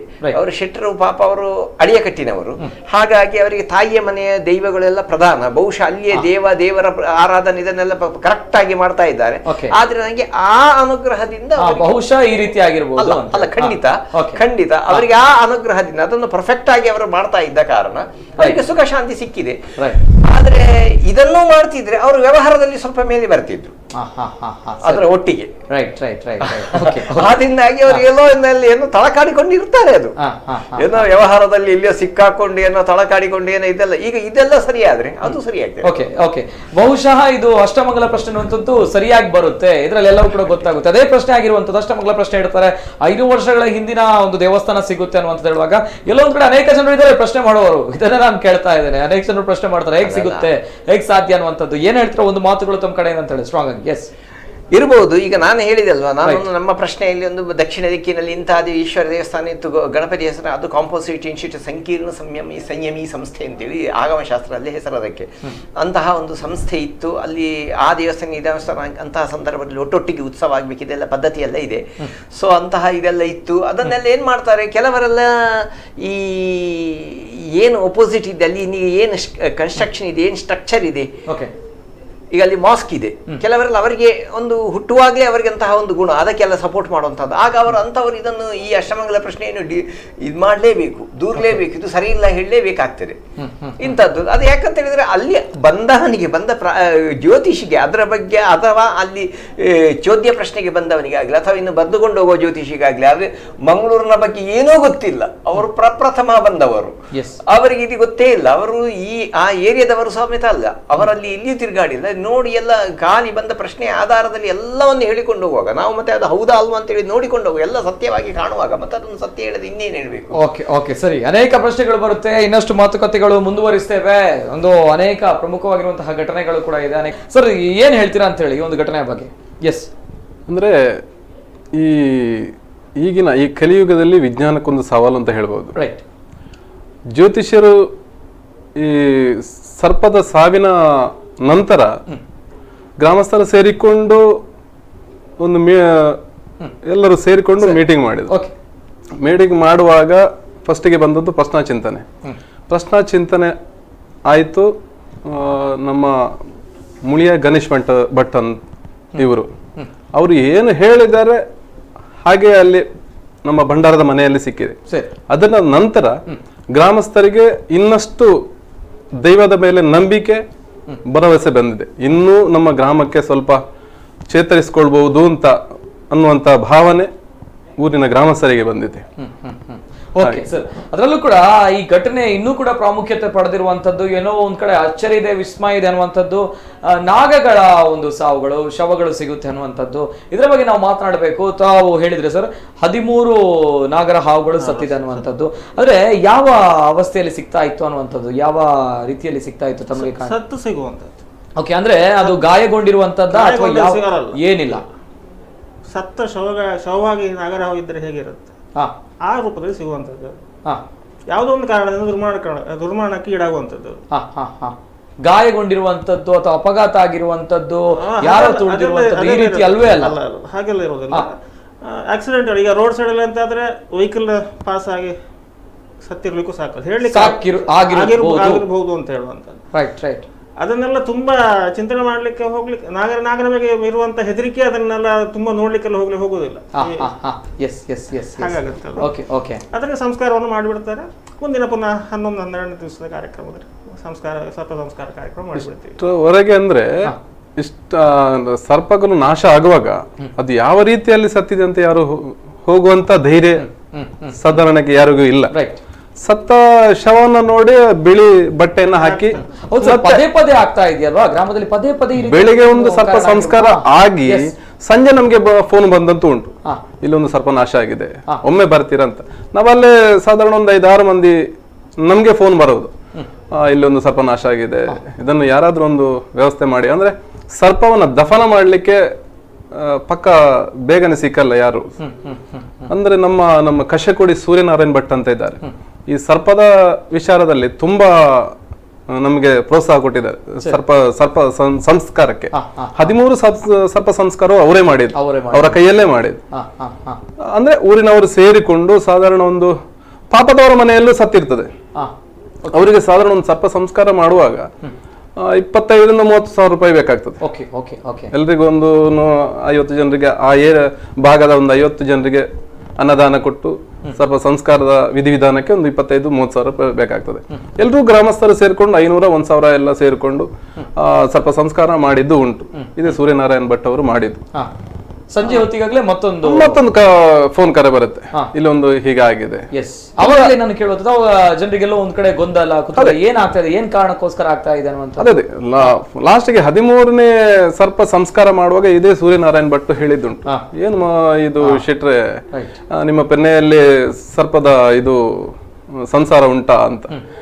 ಇದು ಹಾಗೆ ಬಿಡುದು ಒಳ್ಳೇದಲ್ಲ, ಎಲ್ಲಾದ್ರೂ ಒಂದು ಜ್ಯೋತಿಷ್ಯರಲ್ಲಿ ನೀವು ಮೇಲಿಂದ ಮೇಲೆ ಒಂದು ಕೇಳಿಬಿಡಿ, ಇಲ್ಲಾಂದ್ರೆ ಈ ವಿಚಾರ ಎಲ್ಲ ಬರ್ಲಿಕ್ಕಿಲ್ಲ, ಇಷ್ಟು ಆಗ್ಲಿಕ್ಕಿಲ್ಲ. ತಿರ್ಗಾ ಒಂದು 4 ನಾವಿಂದ 2 ಜನ ಫಸ್ಟಿಗೆ ಹೋಗಿ ಜ್ಯೋತಿಷ್ಯ ಕೇಳುವಾಗ, ಮೇಲಿಂದ ಮೇಲೆ ಕೇಳುವಾಗ, ನಿಮ್ಮ ಪೆರ್ನೆ ಗ್ರಾಮದೊಂದು ಪಾಲು ಬಿದ್ದ ದೇವಸ್ಥಾನ ಇದೆ, ಅದೊಂದು ಸ್ವಲ್ಪ ನಿಮ್ಮ ಪೆರ್ನೆ ಗ್ರಾಮಸ್ಥರಿಗೆ ಸ್ವಲ್ಪ ತೊಂದರೆ ಇದೆ, ಏನಾದ್ರೂ ಒಂದು ಜೀರ್ಣೋದ್ಧಾರ ಮಾಡುವಂತ ವ್ಯವಸ್ಥೆಗೆ ಇಳ್ಕೊಳ್ಳಿ ಅಂತ ಅವರು ಹೇಳಿ ಹಿಂದಿಲೂ ಕೂಡ ಹೇಳಿದ್ರು. ಈ ಟೈಮ್ ಅಲ್ಲಿ, ಈ ಸಮಯದಲ್ಲಿ ಅಲ್ಲೇ ಒಂದು 5-6 ಮಂದಿ ಸೇರಿಕೊಂಡು ನಾವೇ ಮೀಟಿಂಗ್ ಮಾಡಿಕೊಂಡು ನಮ್ಮ ಪೂಜಾ ಗೌರವಾಧ್ಯಕ್ಷರಾದ ಪ್ರಸನ್ನನವರ ಮನೆಯಲ್ಲಿ ಹೋಗಿ ನಾವು ಇವರಿಗೆ ಬೇಡ್ಕೊಂಡಿ, ಹೀಗೆ ಆಗ್ತಾ ಇದೆ ಪೆನ್ನೆಯಲ್ಲಿ. ಅದವರು ಹೇಳಿದ ಒಂದೇ ಮಾತು, ನಾನಿದ್ದೇನೆ ನಿಮ್ಮ ಜೊತೆ, ಎಂತ ಬೇಕಾದ್ರೂ ನಿಮಗೆ ಇದರ ಒಟ್ಟಿಗೆ ನಾವು ಹೆಲ್ಪ್ ಮಾಡ್ತೇವೆ ಅಂತ ಹೇಳಿದ್ದಾರೆ. ಇಷ್ಟ ತನಕ ಸಾಧಾರಣ 1.5 ತಿಂಗಳಲ್ಲಿ ಸ್ಥಳ ಪ್ರಶ್ನೆ ಇಟ್ಟು ನಿನ್ನೆ ಶಿಲಾನ್ಯಾಸದವರೆಗೆ ಅವರ ಸಲಹೆಯಂತೆ ಮಾರ್ಗದರ್ಶನದಲ್ಲಿ ಮಾಡಿದ್ದಾರೆ. ನಿನ್ನೆ ಮಾರ್ಚ್ 25ಕ್ಕೆ ಸ್ಥಳ ಪ್ರಶ್ನೆ ಆಗಿದೆ. ನಿನ್ನೆ ಅಂದ್ರೆ 13ನೇ ತಾರೀಕು ಏಪ್ರಿಲ್ 13ಕ್ಕೆ ಶಿಲಾನ್ಯಾಸ ಆಗಿದೆ. ದೈವಗಳ 3 ಗುಡಿಗಳದ್ದು ಶಿಲಾನ್ಯಾಸ ನಿನ್ನೆ ಆಗಿದೆ. ಓಕೆ ಎಸ್, ಗುರುರಾಜ್ ಉಪಾಧ್ಯಾಯ ಅವರು ಏನು ಹೇಳ್ತೀರಾ ಸರ್? ಒಂದು ನಾಗರ ಹಾವುಗಳ ಒಂದು ಸಾವುಗಳು, 13 ನಾಗರ ಹಾವುಗಳು ಸಾಯುತ್ತೆ, ಯಾವ ರೀತಿ ನೋಡ್ತೀರಾ ಅಂತ ಹೇಳಿ ಈ ಒಂದು ಘಟನೆಯ ಬಗ್ಗೆ? ಅಂದ್ರೆ ಇದರಿಂದ ನಾವು ಎಚ್ಚೆತ್ತುಕೊಂಡಿರುವಂತದ್ದು ಆ ಗ್ರಾಮದವರು, ಅದೇ ರೀತಿ ನಮ್ಮ ಕರ್ನಾಟಕದಲ್ಲಿ, ರಾಜ್ಯದಲ್ಲಿ ದೊಡ್ಡ ಮಟ್ಟದಲ್ಲಿ ಸುದ್ದಿ ಆಗಿರುವಂತದ್ದು ಇದು, ಏನ್ ಹೇಳ್ತೀರಾ? ಅಲ್ಲ, ಇರುವುದು ನಾಗದೇವರಿಗೆ, ನಾಗರ ಹಾವಿಗೆ ವಿಶೇಷವಾಗಿ ಒಂದು ಪ್ರಾತಿನಿಧ್ಯ ಇದೆ. ನಾನು ಈ ಹಿಂದೆ ಸಮೇತ ಹೇಳಿದ್ದೇನೆ, ದಕ್ಷಿಣ ಕನ್ನಡ ಜಿಲ್ಲೆ ಹೇಳುವಂತಹದ್ದು ಪರಶುರಾಮ ಸೃಷ್ಟಿ. ಭಗವಂತ ಒಂದು ಸಲ ಸೃಷ್ಟಿ ಮಾಡೋದು, 2ನೇ ಸಲ ಸೃಷ್ಟಿಗೆ ಕೈ ಹಾಕಲ್ಲ. ಇನ್ನೊಂದು ಸಲ ಇನ್ನು ಸ್ವಲ್ಪ ಬೇಕು, ಇನ್ನು ಅಲ್ಲಿ ನಾವು ವಾಸ್ತು ಇದೆಲ್ಲ ಮನೆಯನ್ನು ರಿಪೇರಿ ಮಾಡಿದಾಗ ಅಲ್ಲಿ ಒಂದು ಕೋಣೆ ಸೇರಿಸುದು, ಇಲ್ಲಿ ಒಂದು ಈ ಜಪಡಿ ಸೇರಿಸುದು, ಅದೆಲ್ಲ ಅಂಥದ್ದೆಲ್ಲ ಸಿಸ್ಟಮೇ ಇಲ್ಲ. ಅವನು ಸೃಷ್ಟಿ ಮಾಡಿ ಆಗಿದೆ, ಇನ್ನೊಂದು ಸಲ ಇದನ್ನು ರಿಪೇರಿ ಮಾಡಲಿಕ್ಕೆ ಬರೋದೇ ಇಲ್ಲ. ಸೊ ಇದು ಏನಾಗಿದೆ ಅಂತ ಹೇಳಿದ್ರೆ, ಪರಶುರಾಮನಿಗೆ ಇಲ್ಲಿ ಒಂದು ಚೂರು ಭೂಮಿ ಬೇಕಾಯಿತು, ಅತ್ಯಂತ ಪವಿತ್ರವಾದಂತಹ ಒಂದು ಔಪಾಸಿಕ ಭೂಮಿ ಬೇಕು ಅಂತೇಳಿ ಹೇಳಿ ಖಂಡಿತ ಪರಶುರಾಮ ಅವತಾರದಲ್ಲಿ ಭಗವಂತ ಕೊಡಲಿ ಬಿಸಾಡಿದ, ಅಡಿಯಿಂದ ಭೂಮಿ ಮೇಲೆ ಬಂತು, ಅದು ನಾಗಲೋಕದ ಭೂಮಿ ಮೇಲೆ ಬಂದದ್ದು. ಸೊ ಇಲ್ಲಿ ನಾಗದೇವರು owners, we are the tenants. So ಇಲ್ಲಿ ಅವನಿಗೊಂದು ವಿಶೇಷ ಅಧಿಕಾರ ಉಂಟು, ಯಾಕಂದ್ರೆ ಬಾಕಿ ಕಡೆ ಯಾರಾದರಿಗೂ ಇಲ್ಲಿಗೂ ತುಂಬಾ ವ್ಯತ್ಯಾಸ ಉಂಟು. ಇಲ್ಲಿ ಅವನಿಗೆ ಒಂದು ವಿಶೇಷವಾದಂತಹ ದೇವರ ಸಂದೇಶ ಮುಟ್ಟಿಸುವುದು, ದೈವಗಳ ಸಂದೇಶ ಮುಟ್ಟಿಸುವುದು ಇತ್ಯಾದಿಗಳ ಒಂದು ವಿಶೇಷ ಒಂದು ಜವಾಬ್ದಾರಿ ಇದೆ ನಾಗದೇವರಿಗೆ. ಸೊ ಅಂತಹ ಒಂದು ಜವಾಬ್ದಾರಿ, ಯಾಕಂತ ಹೇಳಿದ್ರೆ ನಿಮಗೆ ನಾನು ಒಂದು ಇದು ಬರ್ಲಿಕ್ಕೆ ಒಂದು ಘಟನೆ ಹೇಳ್ತೇನೆ. ಒಂದು ಪ್ರಧಾನ ಒಂದು ತಂತ್ರಿಗಳ ಒಂದು ದೊಡ್ಡ ಉಪಾಸನೆ ಇರತಕ್ಕಂತಹ ಮನೆಯಲ್ಲಿ ಗಂಡು ಮಕ್ಕಳು ಯಾರು ಇಲ್ಲ, ಗಡಿ ನಾಗದೇವರು ಕಾಣಲಿಕ್ಕೆ ಶುರು ಮಾಡಿದ್ದು.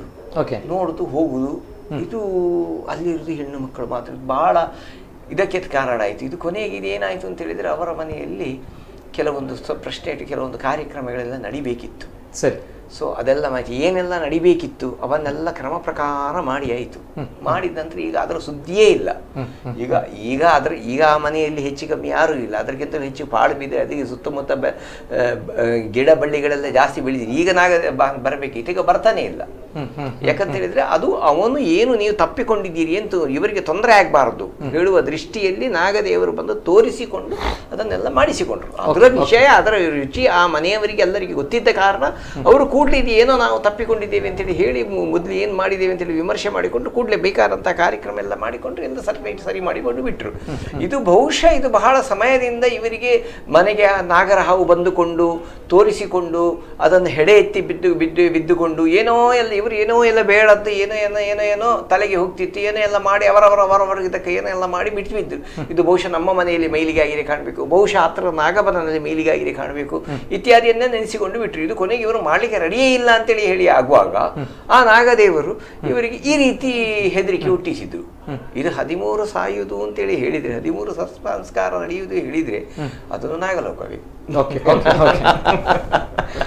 ಯಾಕಂತ ಹೇಳಿದ್ರೆ ಬಹಳ ದುರಂತ. ಇವರೀಗ ಇದಕ್ಕೆಲ್ಲ ಕೈ ಹಾಕುದಲ್ಲದಿದ್ರೆ ಆ ಊರು ಹೇಳುವಂತಹದ್ದು ಅದು ಒಂದು ಟ್ಯಾಂಕರ್ ಹೋದದಲ್ಲಿ ಇನ್ನು ಕೆಲವು ಟ್ಯಾಂಕರ್ ಹೋಗ್ಲಿಕ್ಕಿತ್ತು.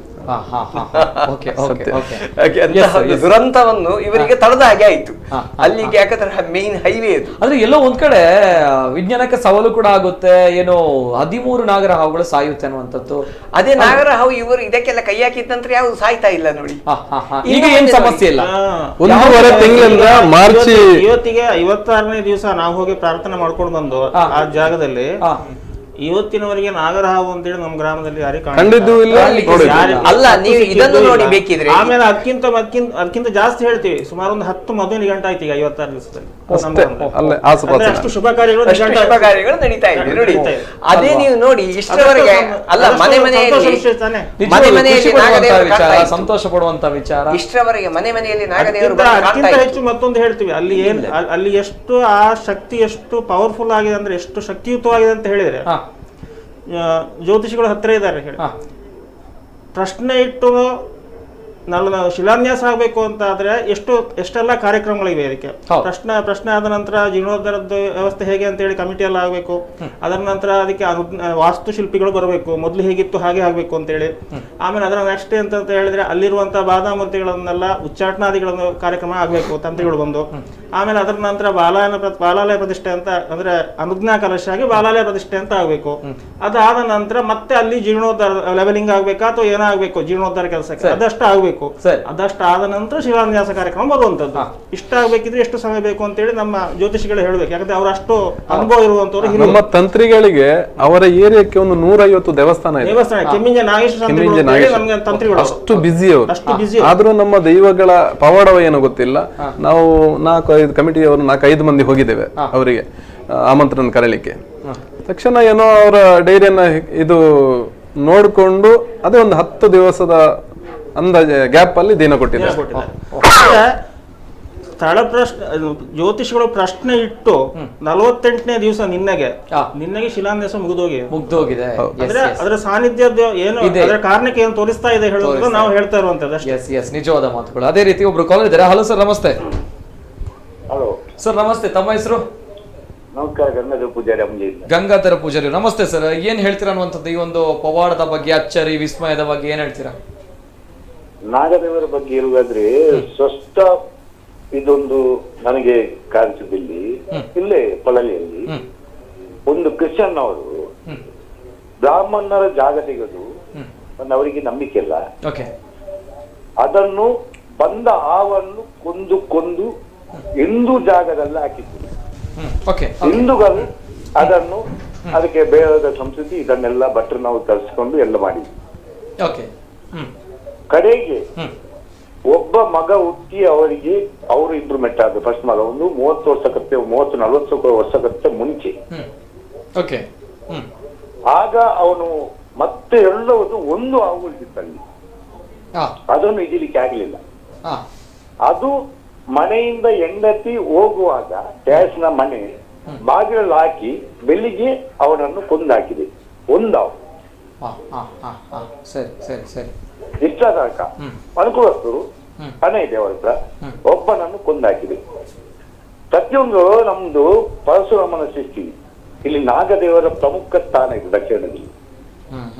ಆದ್ರೂ ಮತ್ತೊಂದು ಸಂಗತಿ ಅಂದ್ರೆ ಇಲ್ಲಿ ನಮ್ಗೆ ಬಸನವರು ಮಂಗ ಮಾಡ್ತಾರೆ, ಲೂಟಿ ಮಾಡ್ತಾರೆ, ಸಂಬಳ ತೆಗೆದ್ರೆ ತೊಂದರೆ ಇಲ್ಲ, ಅದಕ್ಕೆ ಬೇಕು. ಅದರಿಂದ ನಾವು ನಂಬುತ್ತೇವೆ ಎಲ್ಲವನ್ನು, ಅವರು ನಮ್ಮನ್ನು ಲೂಟಿ ಮಾಡ್ತಾರೆ. ಯಾರು ಬಟ್ ಎದುರಿಗೆ ಬೇರು ಬ್ರಾಹ್ಮಸರು ಸರಿ ಅವ್ರು ಬೇಕು. ಅವರು ಅದಕ್ಕೆ ರೇಟು ಎಲ್ಲ ಜಾಸ್ತಿ ಮಾಡಿ ಬಟ್ ಅವರೊಬ್ಬರಿಗೆ ಕಾಣಿಸಿ ಹಿಂದೂ ಅವ್ರಿಗೆ ನಾವು ಕಾಣಿದ್ರೆ ಅವನು ಏನಾದ್ರು ಮಾಡ್ಲೇಬೇಕಾದ್ರು. ಅದು ಸಂಸ್ಕೃತಿ, ಹಿಂದೂ ಸಂಸ್ಕೃತಿ. ಸರಿ ಸರ್, ಸರಿ. ಆದ್ರೆ ಅಲ್ಲಿ ಹೋಗಿ ಅವರು ಲೂಟಿ ಮಾಡ್ತಾರೆ, ಇದು ಬಾರಿ ಬೇಸರ. ಹೌದು, ಸರಿ ಸರಿ ಸರಿ, ಓಕೆ ಸರ್, ಓಕೆ. ನಮ್ಮ ಧರ್ಮ ನಂಬಿಕೆ ಅನ್ನುವಂಥದ್ದು ಇದ್ದೇ ಇದೆ ಅನ್ನೋದ ಮಾತುಗಳು, ಎಸ್, ಇದು ನಿದರ್ಶನಗಳು. ಅದೇ ರೀತಿ ನಾವು ಮಾತನಾಡ್ತಿದ್ವಿ ಸರ್, ಹೇಳುವಂಥದ್ದು ಇದು ಈಗ ಯಾವುದೇ ರೀತಿಯ ಸಮಸ್ಯೆ ಇಲ್ಲ, ತಾವು ಕೂಡ ಹೇಳ್ತಾ ಇದ್ರಿ. ಹಾಗೆ ಒಂದು ಮಾತು ಬಂತು, ಗುರುರಾಜ್ ಉಪಾಧ್ಯಾಯರು ಹೇಳ್ತಾ ಇದ್ರು ಈ ಹಿಂದೆ 2013 ನಡೆದಂತಹ ಪೆರ್ನೆಯ ದುರ್ಘಟನೆಯ ಬಗ್ಗೆ ಏನ್ ಹೇಳ್ತಾರೆ, ಇದಕ್ಕೂ ಕೂಡ ಅದಕ್ಕೂ ಕೂಡ ಲಿಂಕ್ ಇದೆ ಅಂತ ಹೇಳಿದ್ರ ನಿಮ್ಮ? ಖಂಡಿತ ಕಳೆದ ಒಂದು 2011ನೇ ವಿಷಯದಲ್ಲಿ ನಮ್ಮ ಗ್ರಾಮದಲ್ಲಿ ಒಂದು ಅಷ್ಟಮಂಗಲ ಆಯ್ತು. ಅಂದ್ರೆ ಮನೆಯವರಿಟ್ಟದ್ದು, ಅವರೇ ಅವರ ಬಾಯಲ್ಲೇ ಹೇಳಿದ್ದಾರೆ. ಸರಿ ಸರ್, ಬರ್ತೇನೆ ಸರ್, ಬರ್ತೇನೆ. ಒಬ್ರು ಕಾಲ್ ಇದ್ದಾರೆ. ಹಲೋ ಸರ್, ನಮಸ್ತೆ. ಹಲೋ ಸರ್, ನಮಸ್ಕಾರ. ನಮಸ್ತೆ, ಗಂಗಾಧರ ಪೂಜಾರಿ ಅವರು. ನಮಸ್ಕಾರ ಸರ್.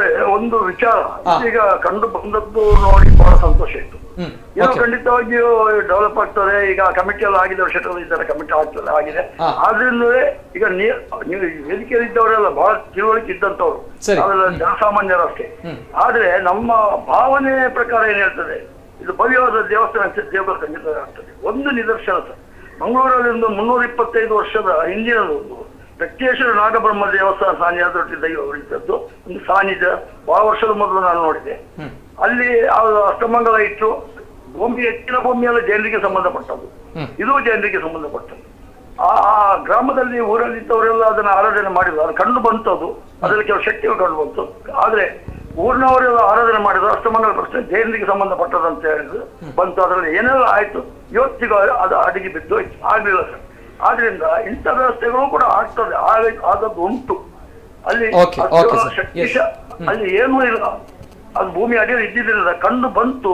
ಅದು ಪುನಃ ಹಾಗೆ ಭೂಮಿ ಅಡಿಗೆ ಅಲ್ಲಿಂದ ಅವರು ಅದಕ್ಕೆ ಸಂಬಂಧಪಟ್ಟ ಕೆಲ ವ್ಯಕ್ತಿಗಳು ಅದನ್ನ ಅಲ್ಲಿ ಸ್ಥಳಗಳನ್ನು ಕೂಡ ಕೊಂಡೋದ್ರು. ಅದೆಲ್ಲ ಏನೆಲ್ಲ ಹಾಗೆ ಇರ್ತದೆ, ಹಾಗೆ ಆಗ್ಬಾರ್ದು. ನಮ್ಮ ಆಸೆ ಏನಂತ ಹೇಳಿದ್ರೆ ಭವ್ಯವಾದ ನಮ್ಮ ಹಿಂದೂಗಳ ನಮ್ಮ ಭಕ್ತಿಯಿಂದ ಅದನ್ನು ಆರಾಧನೆ ಮಾಡುವಂತ ವ್ಯಕ್ತಿಗಳು ನಾವು. Okay sir, okay sir, yes sir, yes sir, ಸಮಯದ ಅಭಾವ ತುಂಬಾ ಇದೆ. Thank you.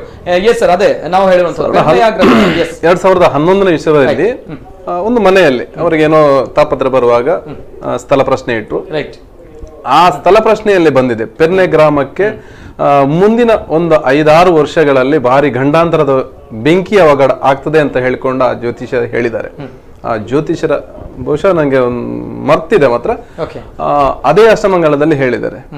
ಅವರು ಹೇಳಿ ಸಾಧಾರಣ ಒಂದು 15 ದಿವಸದ ನಂತರ ಅದೇ ಗ್ಯಾಸ್ ಟ್ಯಾಂಕರ್ ಪಲ್ಟಿಯಾಗಿ ಅಷ್ಟು ಜನ ಹೊತ್ತಿ ಆ ಮನೆಯೆಲ್ಲ ಸುಟ್ಟು ಭಸ್ಮ ಆಗಿದೆ. ಅವರು ಅಷ್ಟಮಂಗಲದಲ್ಲಿ ಹೇಳಿ ಪ್ರಶ್ನೆಯಲ್ಲಿ. ಇದು ನಡೆದಂತಹ ಘಟನೆಗಳು, ದುರ್ಘಟನೆ 2013ರಲ್ಲಿ. ಎಸ್ ಸರ್, ಕೊನೆಯದಾಗಿ ಸಮಯದ ಅಭಾವ ತುಂಬಾನೇ ಇದೆ ಸರ್, ಏನ್ ಹೇಳ್ತೀರಾ ಅಂತ ಹೇಳಿದ್ರು ಕೊನೆಯದಾಗಿ ಈಶ್ವರ್ ಪ್ರಸನ್ನ ಅವರು. ದೈವಿ ಕಷ್ಟಗಳ ಕಾಲ ನಮ್ಮ ಗ್ರಾಮಕ್ಕೆ ಏನೋ ಬಂದಿತ್ತು, ಅದಷ್ಟು ಹೋಗುವಂತ ಸಮಯ ಬಂತು ಅಂತ ಹೇಳಿ ನಮಗನಿಸ್ತದೆ. ಏನೋ ಒಂದು ಹೊಸ ಪರ್ವ ಶುರುವಾಗಿದೆ. 48 ದಿವಸದಲ್ಲಿ ಶಿಲಾನ್ಯಾಸ ಮಾಡಿದೀವಿ. ಅದಕ್ಕಿಂತಲೂ ವಿಶೇಷ ಹೇಳಬೇಕು ಅಂತ ಹೇಳಿದ್ರೆ, ನಿನ್ನೆ ಒಂದೇ ದಿವಸದಲ್ಲಿ ಬೆಳಿಗ್ಗೆ 7 ಗಂಟೆ 10 ನಿಮಿಷದ ವೃಷಭಲಗ್ನ ಮುಹೂರ್ತದಲ್ಲಿ ಶಿಲಾನ್ಯಾಸ ಆದಂಥದ್ದು. ಮಹೇಶ್ ಮುನಿಯಂಗಳವರು ನಮ್ಮ ವಾಸ್ತುಶಿಲ್ಪಿಗಳು, ನಮಗೆ ಅವರ ನೇತೃತ್ವದಲ್ಲಿ ಆದಂತಹ ಶಿಲಾನ್ಯಾಸ.